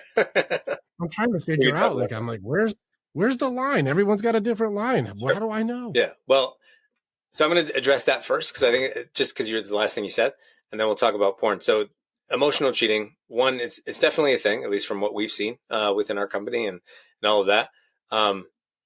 The reason that nobody knows, or like you sitting there like, where's the line? What is the thing? It's because people don't have explicit boundaries of what's okay and what's not okay. So like you end up sending a text to someone you work with a smiley face in it. Are you cheating, or are you just being friendly? Don't know. Haven't talked about it. Right. So like being more explicit with your partner in both directions, saying like, this is cool with me, this is not. This is cool with me, this is not, becomes incredibly important, because emotional cheating is essentially like crossing boundaries of flirtation, emotional shares, talking about the ins and outs of life that aren't just day to day. Like, this is my work person. Like, this is someone who I work with, or this is someone who I met at this event. Like, if you're talking about things that go deeper than the surface with these people, you're likely edging on emotional cheating. And what is dependent on, or what makes it emotional cheating is where did you cross the boundary? But if you don't have any boundaries, if you don't talk about them, if they're not explicit, like, who the fuck knows? And I think this also plays in with the porn conversation too. Like I had one client in particular. I remember he was working through some stuff with his wife, and he kind of nonchalantly mentioned porn, and he didn't think it was a big deal. He's like, yeah, I've watched it from time to time, whatever. And immediately she goes red, and it's like, nope, done. Can't do it. Divorce. And I mean, we kind of sorted through things and helped him massage the problem and try to get to the other side of it. But like, her initial reaction was coming from a place of there wasn't a boundary that was talked about. Her assumption was that's infidelity. His assumption was like, it's just something that I've seen and looked at since I was like 18. And it wasn't anything to me. It wasn't like so again, boundaries and like explicit conversation around what is cool and not cool becomes incredibly important. But to the bigger picture of porn, man, I think I don't think it's ruining men. I don't think that it is I mean, there is some science behind like what it does to your brain, and if you're doing it consistently. But I'm sure you could probably find that with anything that you're doing habitually, that like you're going to see certain things fire in your brain if you're. Well, the frequency element was a big thing because I've looked at like 50 studies Right. on this shit, and it seems like, well, is it fucking dudes up? Are they can't go to work and they can't function in their day, and like they're like, well, no. But then there's also like elements of couples who like it spice things up together and Right. they watch it together. So like if used as a tool, that's been useful too. But there's no guys except for like the tiniest percentage of like guys who are like 9 hours a day of porn where it starts screwing up all of their stuff and they have ED at 26 years old. And like, that's when like, well, you're doing an obscene amount of anything. It doesn't matter what it is. Right. Yeah. An obscene amount is going to goof you up. It could be eating fucking pie. An obscene amount fucks you up. It could be anything. I'm just hungry. Yeah, right. But yeah, I agree. So I'm watching the numbers for the boys. They're not getting mentally impaired and having, you know, suicidal thoughts because they're watching pornography twice a week. Like it doesn't mess them up. No. And there's couples that has helped. And so that's where it's like, well, this lady, is it a control thing then? Is it, I don't like competition. I don't like you even thinking about another bouncing butt or a boob or something. Like what is the thing that makes her go, absolutely not? Sure. When guys are more visual and it doesn't seem to be messing their brains up. Right. I'm asking. Yeah. Yeah. No, I mean, to your point, it's incredibly subjective. Some people it's going to be like, okay, let's watch this together, have a good time. Other people it's going to be, this is the end of our marriage because you chose to do this thing. That was not cool. I think to the perspective, or at least just what I've kind of gleaned from learning from talking to guys, why are their wives so upset about this stuff? Is it's insecurity. There's the one thing. It's you're looking at someone who is, from their perspective, more beautiful than me, in better shape than me, has this that I don't have, has that I don't have. You're thinking about them. That's what you're thinking. So like, obviously the insecurity emotion is going to get attached to that. And that makes sense to me. Now, does it mean that there's an objective hard and fast rule around if it's okay, if it's not? No. But that's kind of what's at play. And I think for any relationship, there are going to be things that are out of bounds for certain people. And it's not ever going to be like, this is a universal rule for all relationships, that if you do this, then it's over. If you do this, it's not. That's why like communicating about what feels appropriate, what makes you insecure, all of that stuff becomes incredibly important. Do I think it's ruining men? No. So on that, then, I'm getting it's kind of just like it depends on how secure your person is. Yeah. I mean, to your point of like, it brings some couples together. Like if a woman is like, yeah, let's watch it together. That would be fun. They're not thinking they're not having the thought of he's watching her and thinking about her instead of me. That's not a thought that's going through. It's we're watching this and enjoying this. Right. So like the emotion and thought coming from the insecure person is going to have a different take than the person that thinks that this is exciting. This is, something to bond over. And therefore you end up in a place where it's going to vary from relationship to relationship. All right. So the more insecure your woman is, the more likely she's going to have a panic attack over this thing. And the more secure, the more likely she's like, let me watch it with you, babe. Pretty much. Yeah. Okay. Fair enough. All right. And so then on this other part to it, then, if women are going to be doing those parts, did you ever watch, there's a couple different things, either Nora Vincent, when she started looking into, what it means like to be a man. Did you ever watch that thing where it was a woman who dresses a man for like a year? I might be thinking of the wrong thing. Where she dressed up and then she went through a day or two or whatever. And like her video response afterward was like how crippling and lonely it is to be a man. Like nobody says hi, that whole thing.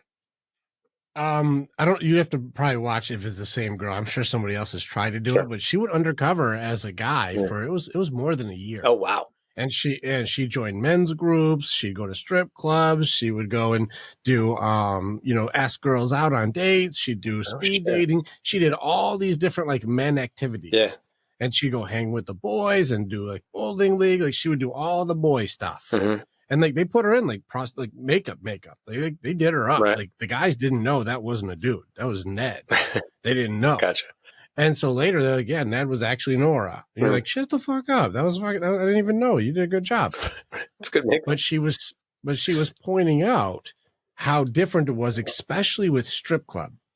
When she went there, she's expecting some sort of emotional attachment that guys are doing when it comes to sexuality. And she realized that the way that men were looking at sex was not the same as women. Women were more emotionally attached to the idea, and men were more visually stimulated without emotional attachment. Sure. And she would watch the guys at the strip club and realize it was more like eating a sandwich than it was an emotional connection. Sure. It was just a biological need. Like, I'm hungry, let me eat something. Now I'm not hungry, let me go do something else. And that she was realizing it was more biological response than it is emotional connection. And that was her doing her study. Yeah. And I was like, fair enough. On this one, she'd watch the guys at the strip club. Like, they really didn't care. There wasn't, I'm in love with the stripper. Like, they didn't care. Yeah. And that was a different experience. She's like, I was very wrong. I thought it was the emotional thing. Nothing to do with it. Yeah. Guys don't do it that way. And so when we would watch that one, I thought that was very interesting. But then we also go into the things that women, when they're cheating, they don't call it cheating. Mm-hmm.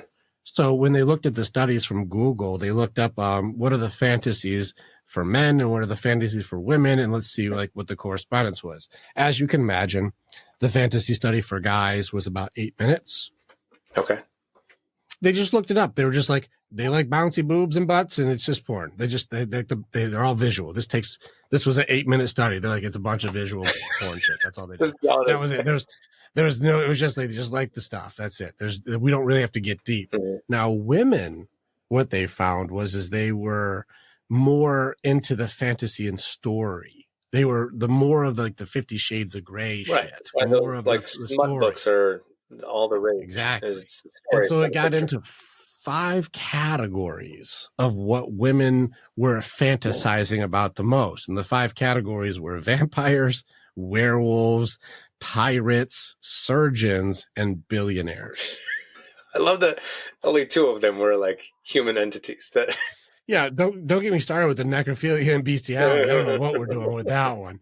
But if those were the most common searched for women across all of Google, the most common sexual fantasies were vampires, werewolves, pirates, surgeons, and billionaires. That's why the 50 Shades of Grey or the Twilights and all of those things were such a boom. Yeah. Interesting. Okay. And so if a girl is reading, and if you look at it, the same study of like, what do guys fantasize about? It's bouncing boobs, bouncing butts, whatever. Mm-hmm. And then girls would be like, it's going to be some sort of a fantasy story of some sort of billionaire spanking her, or, you know, a vampire who almost drinks her blood, or whatever, some powerful apex monster who's only controllable by her love.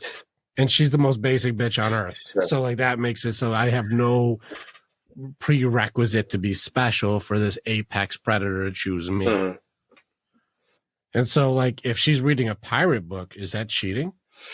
If she's watching Jack Sparrow, is this emotional cheating? Because she's got an emotional fantasy going on. Sure.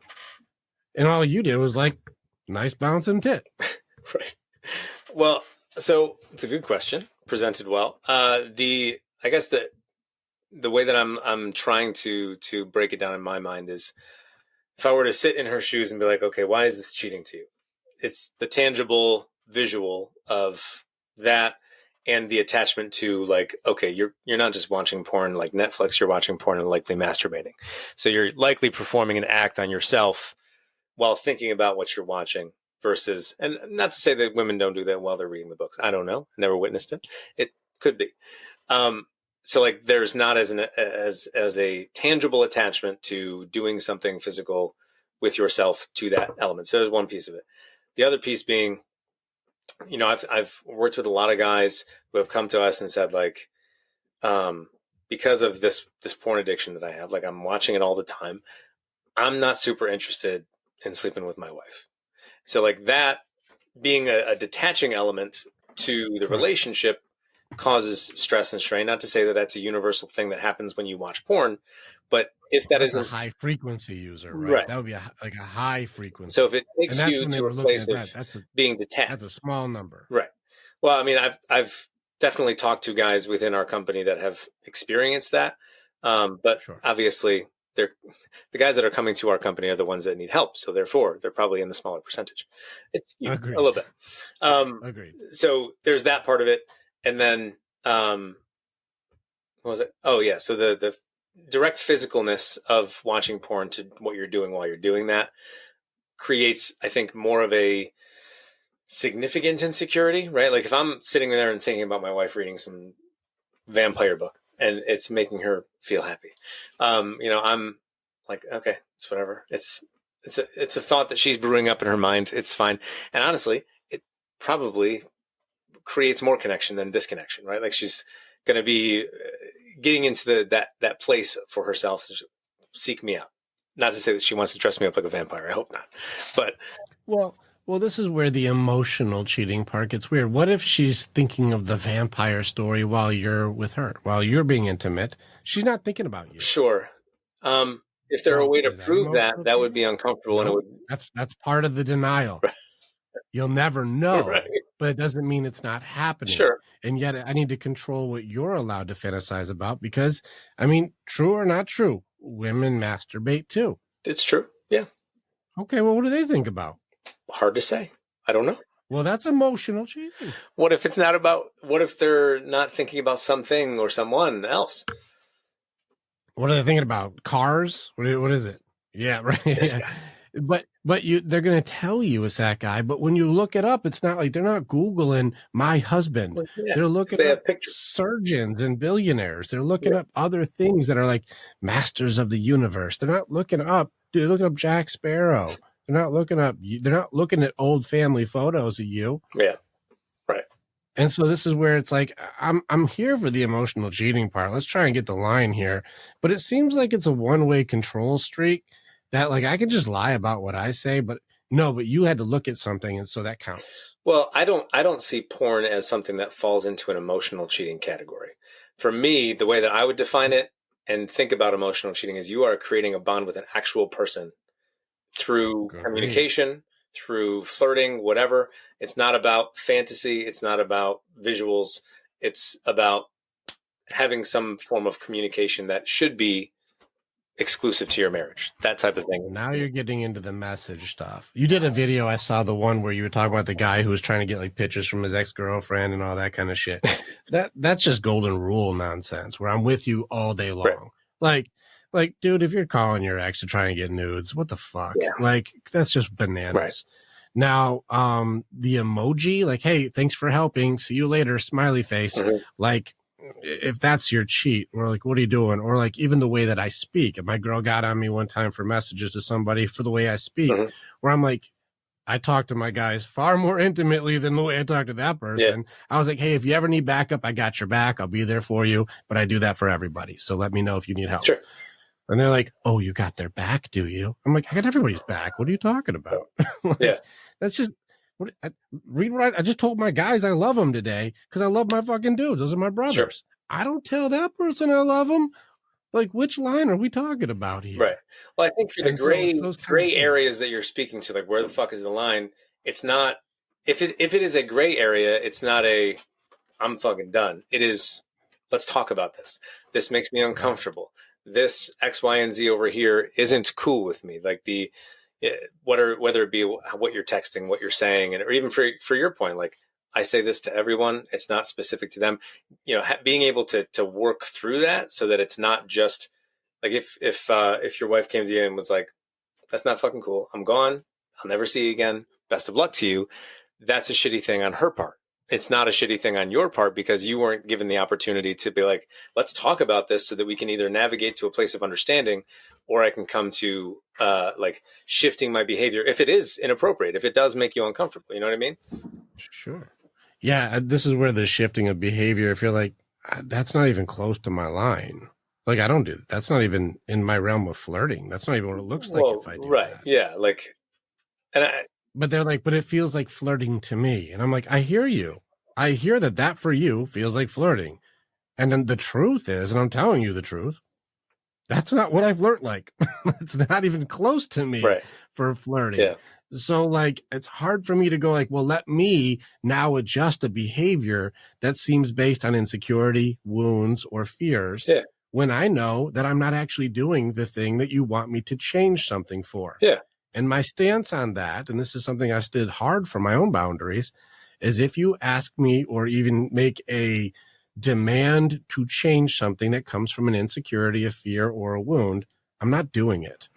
Now, if you want to iron it out for something that's actually like, hey, this is healthy for us, and it's a healthy, like this grows together, sure, but I'm not going to regress because you won't grow. And that's a line for me that I put down. Well, I don't expect everyone to do it, but if I say, Nick, I'm really insecure, you need to change. Well, now you're going to enable me that I don't ever have to grow. That's true. Yeah, and I'm not saying that you have to shift behavior in that conversation. I'm just saying the conversation in the gray area has to be a part of it if it is a gray area, because both sides have different perspectives. Both sides deserve to have a say in what that looks like. If it is over a line, upon reflection, personal reflection, self-awareness, going back to it, like it's incredibly important. Like, because you could, I'm not saying that this is for you, but like if a guy sent a text to a girl at work who's cute, and he tossed a little smiley emoji at the end, he could lawyer his way out of that and say, like, that didn't mean anything. I put smileys in all my messages. And it's a valid point. But in his heart of hearts, if at the same time he knew he was like trying to give her a little something, a little extra, that is something that he has to make a decision on for himself. It doesn't necessarily mean that she's uncomfortable. He's got to change. It's she's uncomfortable. Let's talk about why.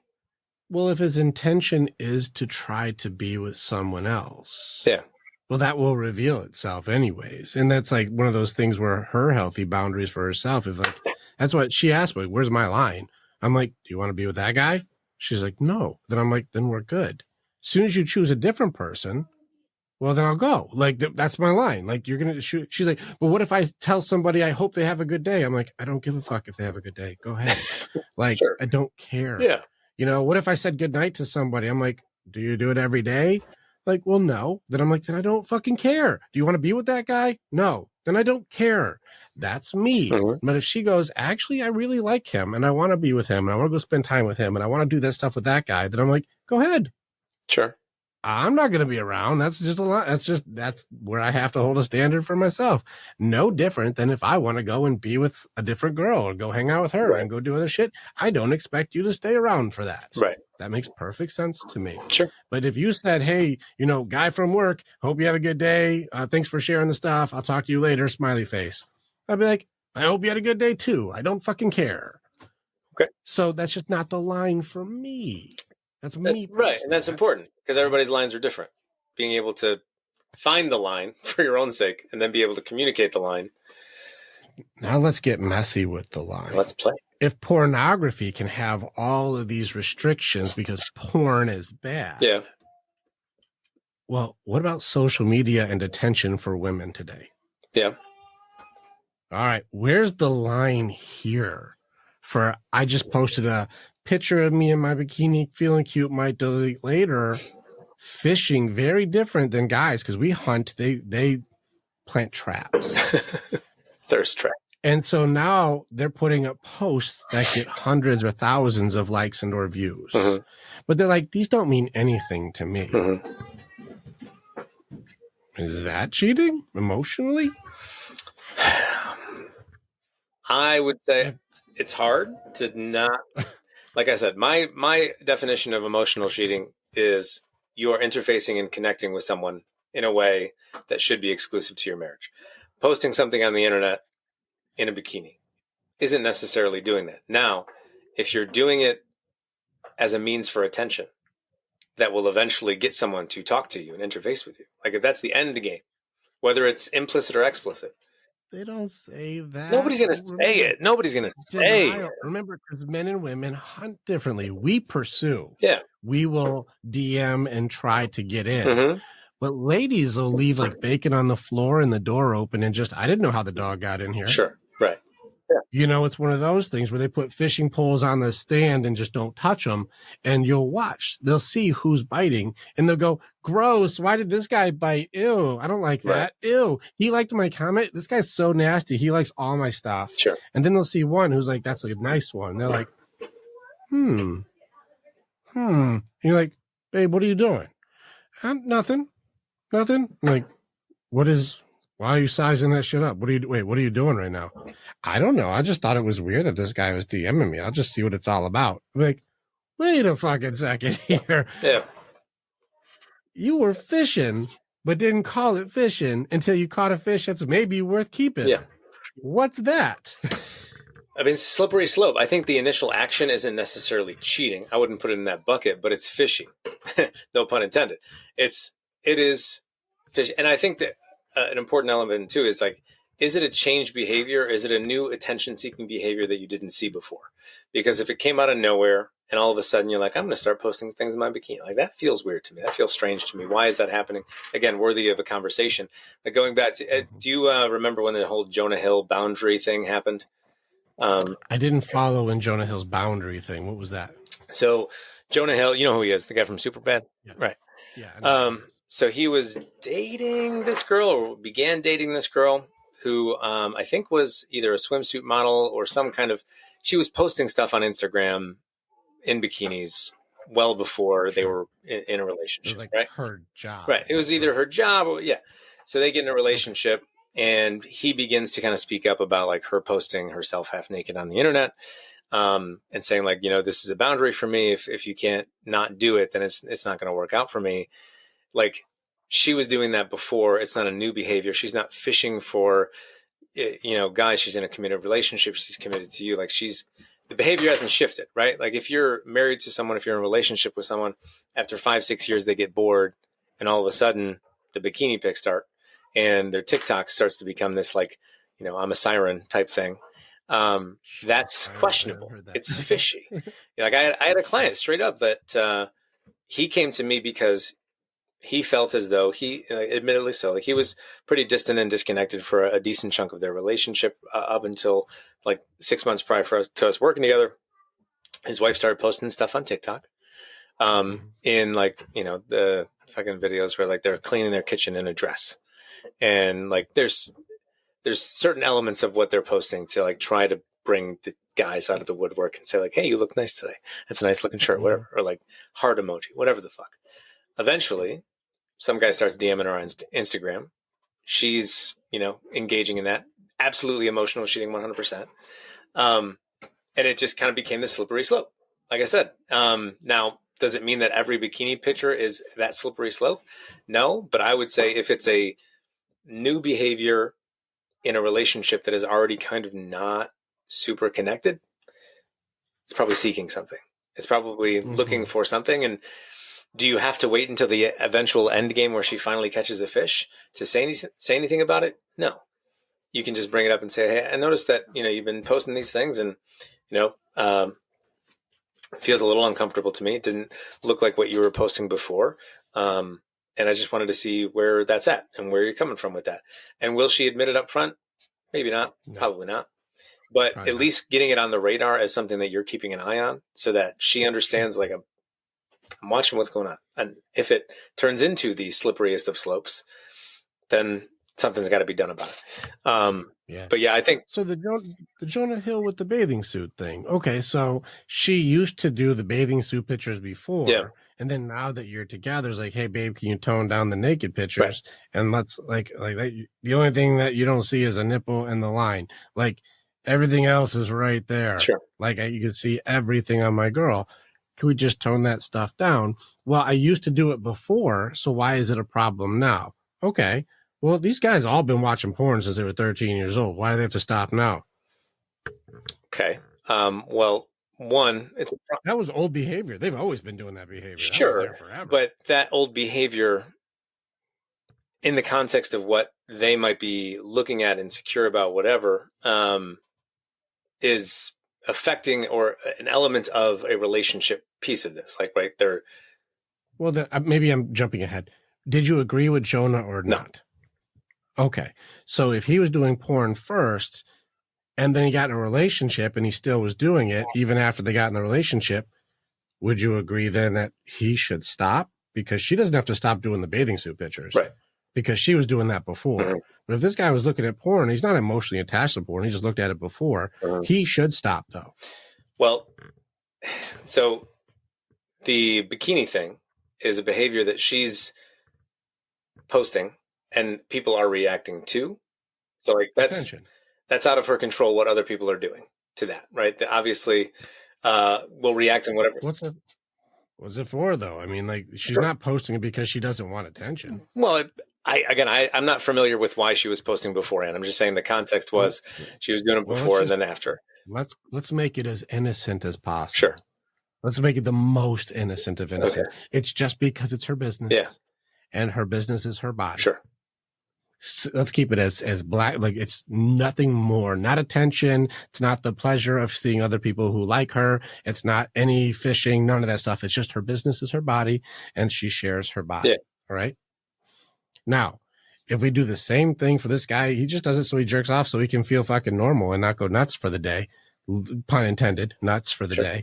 He's just like, I just had to get my rocks off. So I just need to watch something balance for a little bit, finishes me off. Now I'm back to work. Like, it just keeps me from going crazy, especially in a relationship that has low intimacy. Yeah. Like, if they're like, it's wild because, like, you had the video of, like, it's been 3 weeks and you made a good point. Like, don't guilt and shame her into sex. That's not a good play. Yeah.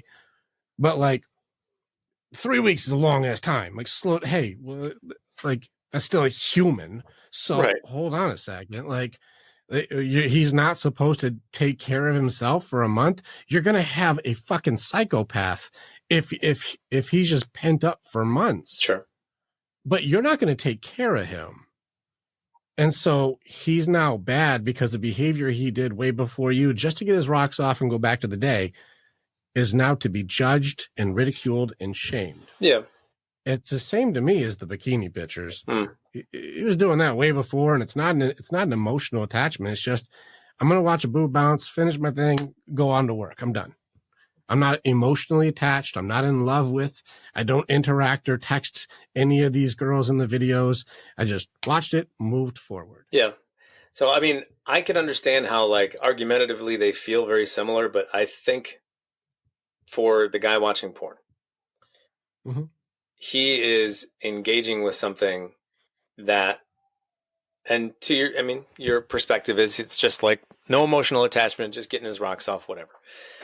But like, if he is having this sexual release while thinking about someone else that isn't his wife, isn't his girlfriend, beforehand didn't affect her, but now it affects her in some way. She feels insecure that's not what she looks like. He's thinking about other women, whatever.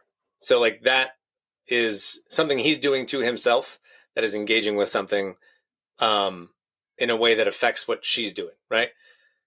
The girl in the bikini situation, she's just posting a picture. She's not emotionally or mentally or physically engaging with herself or with others in a way that's like arousing her in a way that maybe she would be aroused with her partner. Give me a justification then, a reason that if you were posting up literally like boxer briefs only photos or anything that like as sexy as you could be, oiled up on the beach, looking hot in your whatever. Sounds great. Tell me the reason why you'd be doing it if it's not for some sort of emotional attention. There's some sort of an attachment to likes, subscribes, views, attention.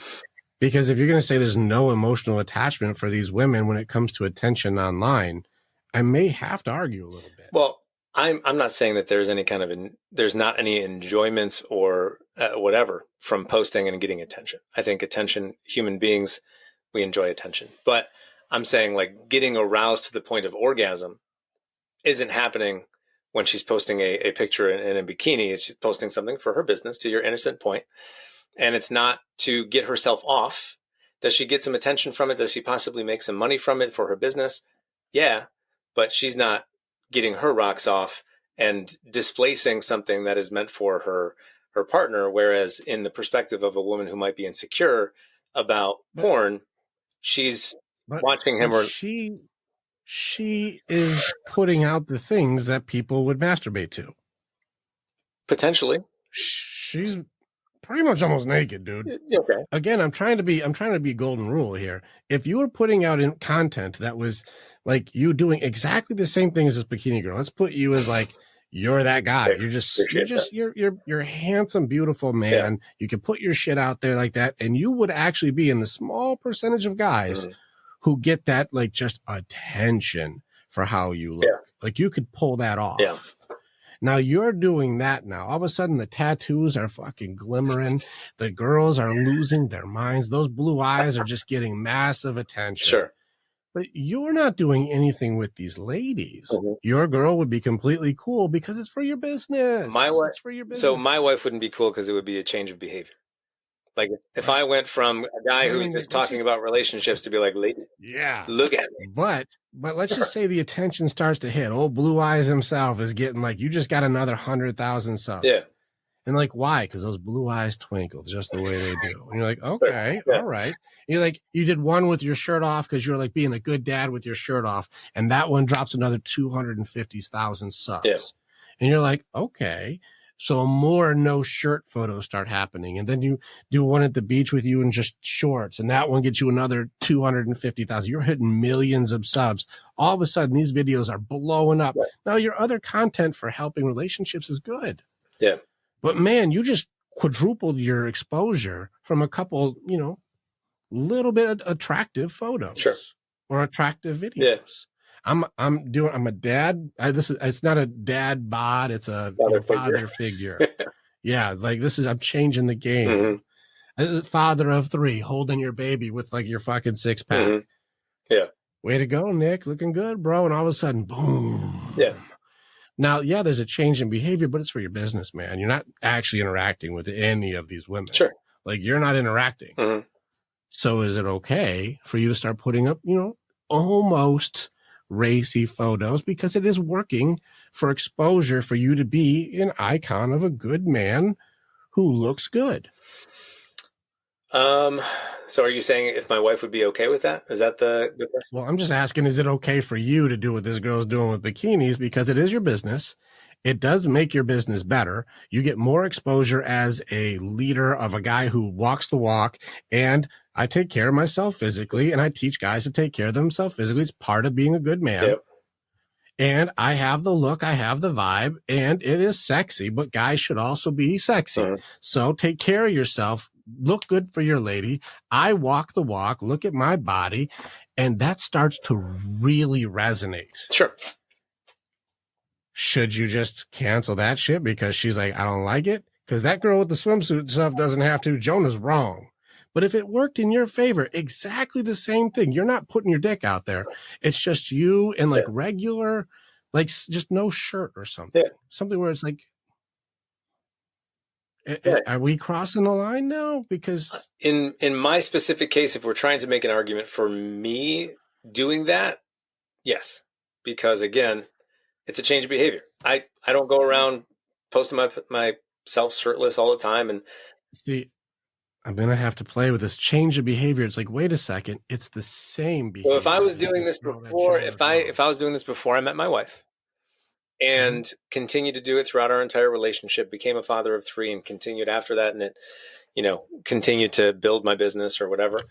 It would have to not be a problem because she accepted that upon entry. That this is a part of it. What if she says no? What if she's like, no, you're my guy, and I would really prefer you stop putting sexual photos up? I would say this was part of the deal. Like I was doing this beforehand. This is not new information. I'm not springing this on you out of nowhere. Okay, so, then you signed up for it.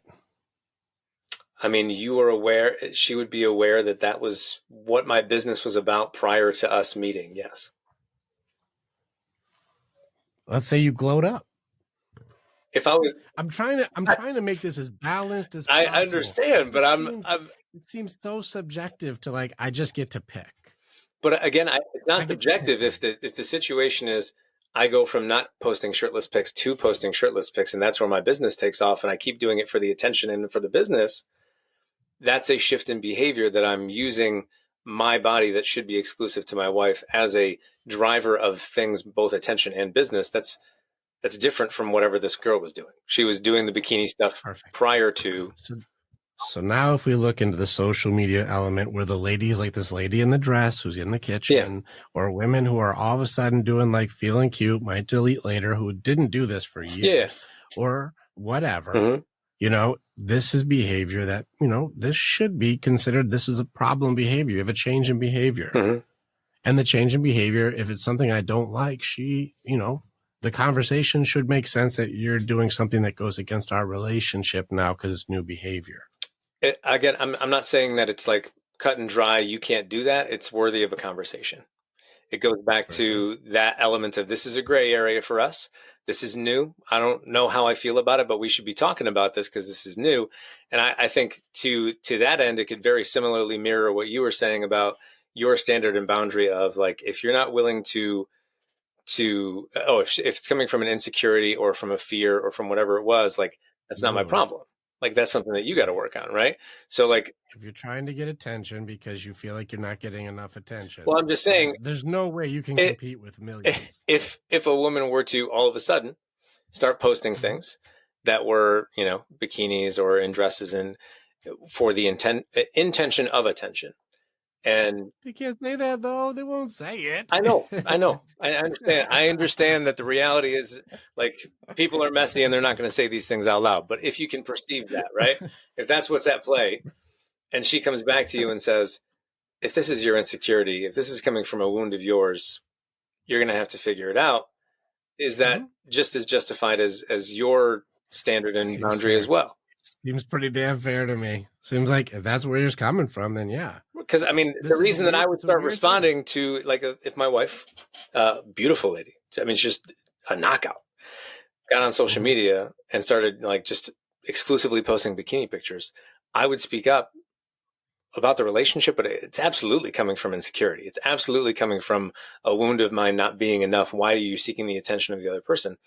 So she could revert back and send that my way, and I could absolutely do the work on it.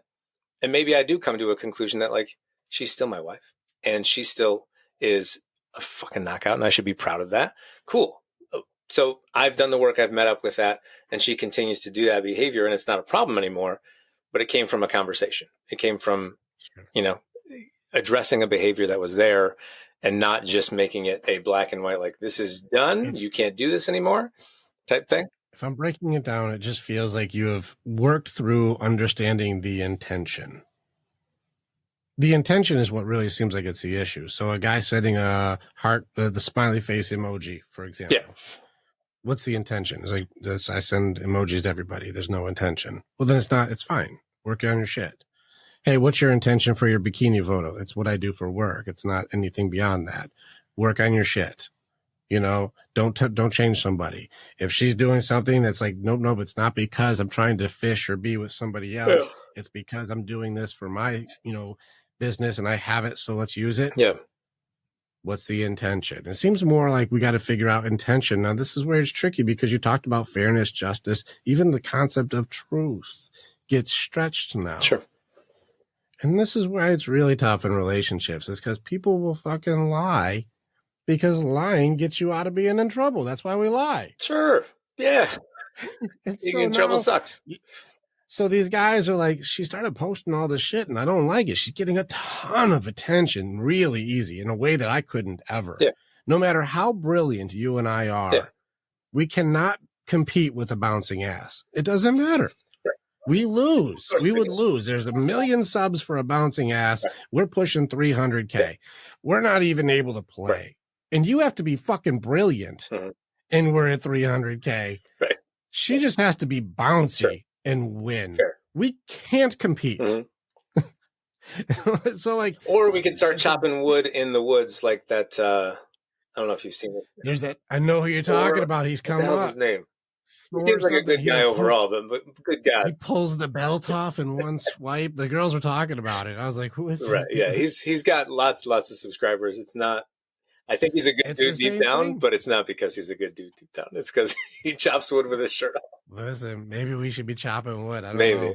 Maybe. If we should chop wood and then drop some hard psych work. Maybe we should. Maybe we should. Your wife is going to be like, change of behavior, Nicholas. Possibly. No, these are tough topics and it's hard. The social media one right now is fucking girls up, and I'm just going to put it on the table.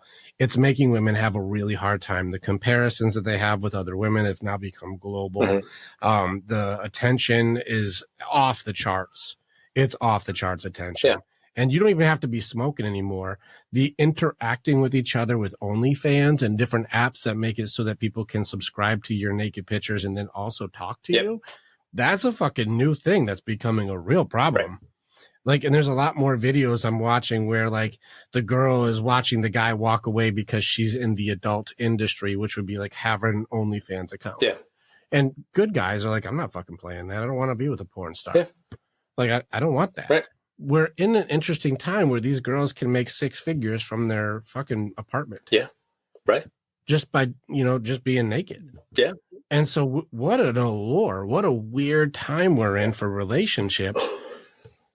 When, like, if money is tight, she could just get naked or masturbate in front of a camera, and you guys got food you guys are good. Bills are paid. It's true. That's a tough allure right now. And now you look at the younger generations of women where the transactional relationships and or upgrade to swipe right, get the better one, 6 foot tall, 6 figures, 6-pack, what I deserve, get mine, boss babe, all that shit that's being pushed on young girls these days. It's making relationships almost impossible for like the 30 under crowd. Yeah. I mean, relationships were hard and have been hard for generations, but when you add all the elements that you kind of alluded to there, it definitely, well, I'll say it this way, like relationships are difficult and have been for generations, mainly because people just don't like you spoke to, like the psychology of humans and relationship dynamics. If you understand them, life gets easier to navigate. A lot of people don't dig deep in this stuff. They don't understand it. They don't understand it for their own sake. They don't understand it for their partner. So like for generations, it has been a struggle because of that, or at least that's been a part of it. So you take that same crowd that isn't super interested in diving deep and understanding themselves, their partners and all of that, and then you pour on top of it all the bullshit that you just mentioned. It's only going to make it harder. And like the solution is peeling back and saying, okay, going back to kind of my message that I sent to all men is like, what can you control? You can control you. And outside of that, you can respond to the world and find better tools to respond to the world with. But if you're not looking at how you can control you, the OnlyFans, the porn, the social media, the swiping, like, it's all going to be your enemy no matter what. So you better stock up with some tools and some weaponry.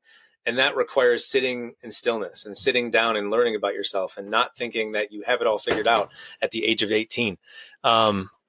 Because, good God, I'm 35 and I still do not have it fucking figured out.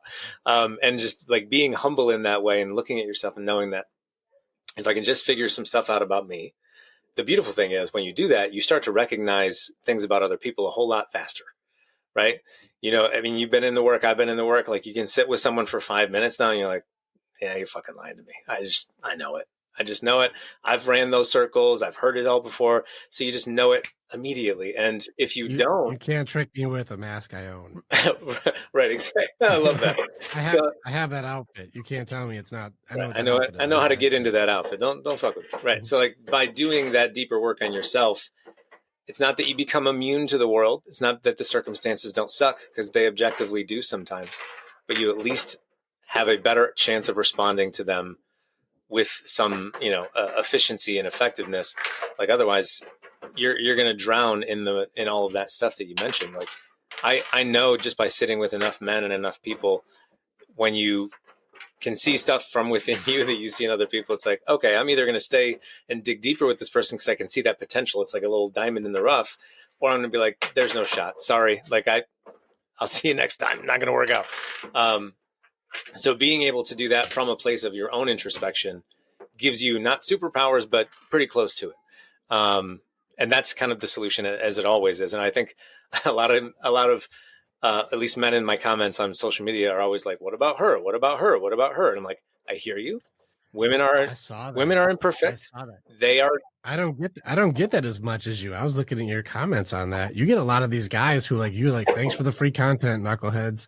Like you get some of the weird guys. I don't see as many. Right. And I don't know if it's because sometimes I'm a little sassy with how I respond to guys, and therefore it just kind of spirals from there in terms of like my energy I'm putting out, whatever.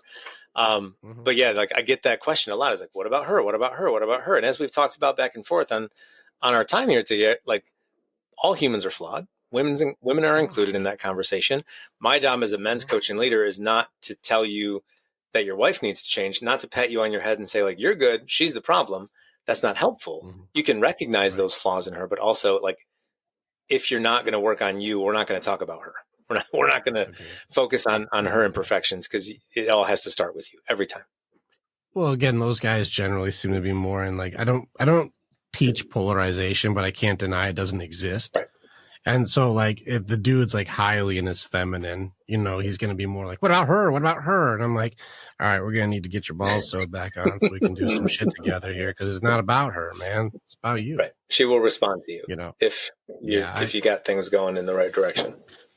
Well said, dude. Actually, that was a really good response. I resonate with that one. Well done, Thanks. dude. Good Appreciate job. that. Yeah. Like this has been fun. I know we gotta call it because we got our 2 hours is coming up. It's flown by. Yeah. If there is a thing that like you've been working with guys long enough, and there's just one thing you could if I could just help the dudes remove this one fucking thing, if you get a genie's wish and you can make it gone, what's the one thing for guys that you would be like, I'd help my guys just that's gone. That's not one of the fights we have to do anymore. What would be the one that you would just absolutely get rid of? I think the one thing that I would give to them, erase from their struggles, is I think the length of time until they realize that they are a priority, that they deserve attention and energy and all of that. I've worked with so many guys from the early days of the Evolved Man until now that part of the breakdown in their relationship or part of the breakdown in themselves is I've given so much to everybody else because I thought that's what I had to do, that don't know who I am anymore, haven't had a minute to myself in 10 years, don't know what I enjoy. And not to say that that is the cause of all of their problems in life, but life gets a lot easier when you even give yourself 20 minutes a day, when you give yourself 45 minutes a day, wherever that time can be carved out. Because if you do that, like whenever I start working with a guy, it's like, we're going to talk about your nervous system for a while. It's going to feel like we're not talking about your marriage, but we are. Like, we're going to talk about meditating. We're going to talk about getting a little more rest. We're going to talk about getting to the gym and working off some of the stress chemicals. Because if you wait until there's a breakdown in order to realize that it's important, you've wasted 10, 15, 20 years of your best years. And if you could skip that line and get that information when you're 21 and make a morning routine, give yourself some structure that's like, I'm important here. You know, like I've been married for 8 years. And because I started doing the work as soon as I became a husband, I knew on the front end of being married, like, I'm important here. It is not just my wife. We are a team. And the only way I can be a good teammate is by taking care of me. And, you know, that I think would be at the top of my list of what I would want to teach and let guys know is you are important enough to give yourself some time, because it feels like it's not a big thing to give yourself a half hour, but my God, like the compound interest on giving yourself 30 minutes a day every day for 10, 15, 20 years is incredible. So that would be my message to guys is give yourself some time. You're important. Yeah. Make yourself a priority. I do that with the dudes. I think it's a good call. I put guys as number 2. Okay. Like take care of yourself as God first. Okay. So it goes God, then you. Yeah. And then it may be career. Or whatever it is, right. Because if you can't feed your family, they leave anyways. So right. Like you got to make sure that the provision is there, but then it's the relationship first, and like relationship over children. Yeah. What? Right. The relationship fails, the kids are fucked. Yeah.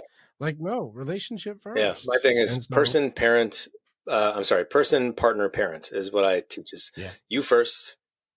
Partner second. They're like, again, what do you mean? Like my kids are important. Like, don't get me wrong. My kids get 98% of my time and energy, but my focus, my intention, I wake up after I've taken care of me. Like my wife needs a cup of coffee. I'm going to take care of her. She's got an appointment. Like, let me check in. Is she going to be okay? Like, how are you doing? Like consideration of your partner and thinking about them in moments in between all the kid stuff throughout the day. You know, that is not, it's not a greater amount of time and effort that I'm giving my wife, but the greater amount of attention and intention has to go to her first so it can flow down to our kids. Like it's the only way that this works. And you're able to give more because you made more room in yourself to give. Yep. Like you take care of you first, you can take care of them better. Yeah, absolutely, man. Yeah. Well said, brother. I appreciate you. Yeah, that man. one. That's good. For sure. That's good. Nick, this has been fun, man. This is good. And I honestly, like, I really very much enjoyed the conversation back and forth. We do align a lot. like there's usually I'd be looking and be like, where are we fucking not getting? I'm like, yeah, it seems pretty balanced out here. Like you've done the work. Yeah. And so I definitely would say like, this is a guy who, if I were to say I'm loaded up, I got to refer out, Nick, you would be a resource I would trust. And so Appreciate that, man. if you're able to say, hey guys, like, if you want to get in touch, you got the Warriors Way is one option. I'm a rough fucking customer, dude. I go in hard. And if you're like, you want to take a different approach and you like my style better, which I very much recommend, like you seem like you got your shit together. Yeah. Where do they go, Nick? If they're like, I like Nick's style, man. This my dude. Yeah. Where do you want him to go? Where do you want him to click? Oh, well, I think the easiest way to get that, because as we talked about before we came on air, my name does not sound like it spells whatsoever. So for me to say, go to nickmatiash.net or something, you'd be like, what the fuck? How do I? Just go to my Instagram or my TikTok profile, click on the link there. There's a button at the top of that list that you can schedule a call with my team. And from there, we basically listen to your story, see where you're at, see if you kind of align with what we know we do really well. Because at the end of the day, like if I know that the evolved man way is going to serve you best, cool, come on in, we got you. If instead I'm like, Rick is actually probably your best bet. Like I know like 70% of what you need, but it sounds like from talking to Rick, like he's the 100% guy. We're going to send you his way. Like it's a matter of, and I don't think enough people do this in the world of coaching and leadership is, vetting the person for what you do well, rather than just taking anybody that wants to give you money. Like, we don't want to take anybody. We want to take somebody that we know aligns with the exact gifts that we give to guys. And if at the end of that conversation, after you book a call with our team, it's like, yeah, I think Rick's a better fit, we'll send you back to Rick after you've done the circle of seeing us here and going back. But just go to my profile links. We'll do it for you. Just schedule a call with my team. We'll hear your story, where you're at, what you need most. And if it feels like we're kind of in that realm of what you need, we'll go from there. Sounds awesome. The evolved man himself. So I appreciate you very much, man. Thank you for the time. Sure. And I think we got to do more, man. Let's do more later on, because let's take some hot topics now that you know how we Discord, and let's go ahead and do some gnarly shit to help some people out. Sounds good to me, man. I appreciate the time. Thanks, brother. Click on the button and you can become the hero in your own story. It's time to start making the choices to change. And the evolution that you're going to do begins with choosing the next step. This is the way. And together, we're always stronger.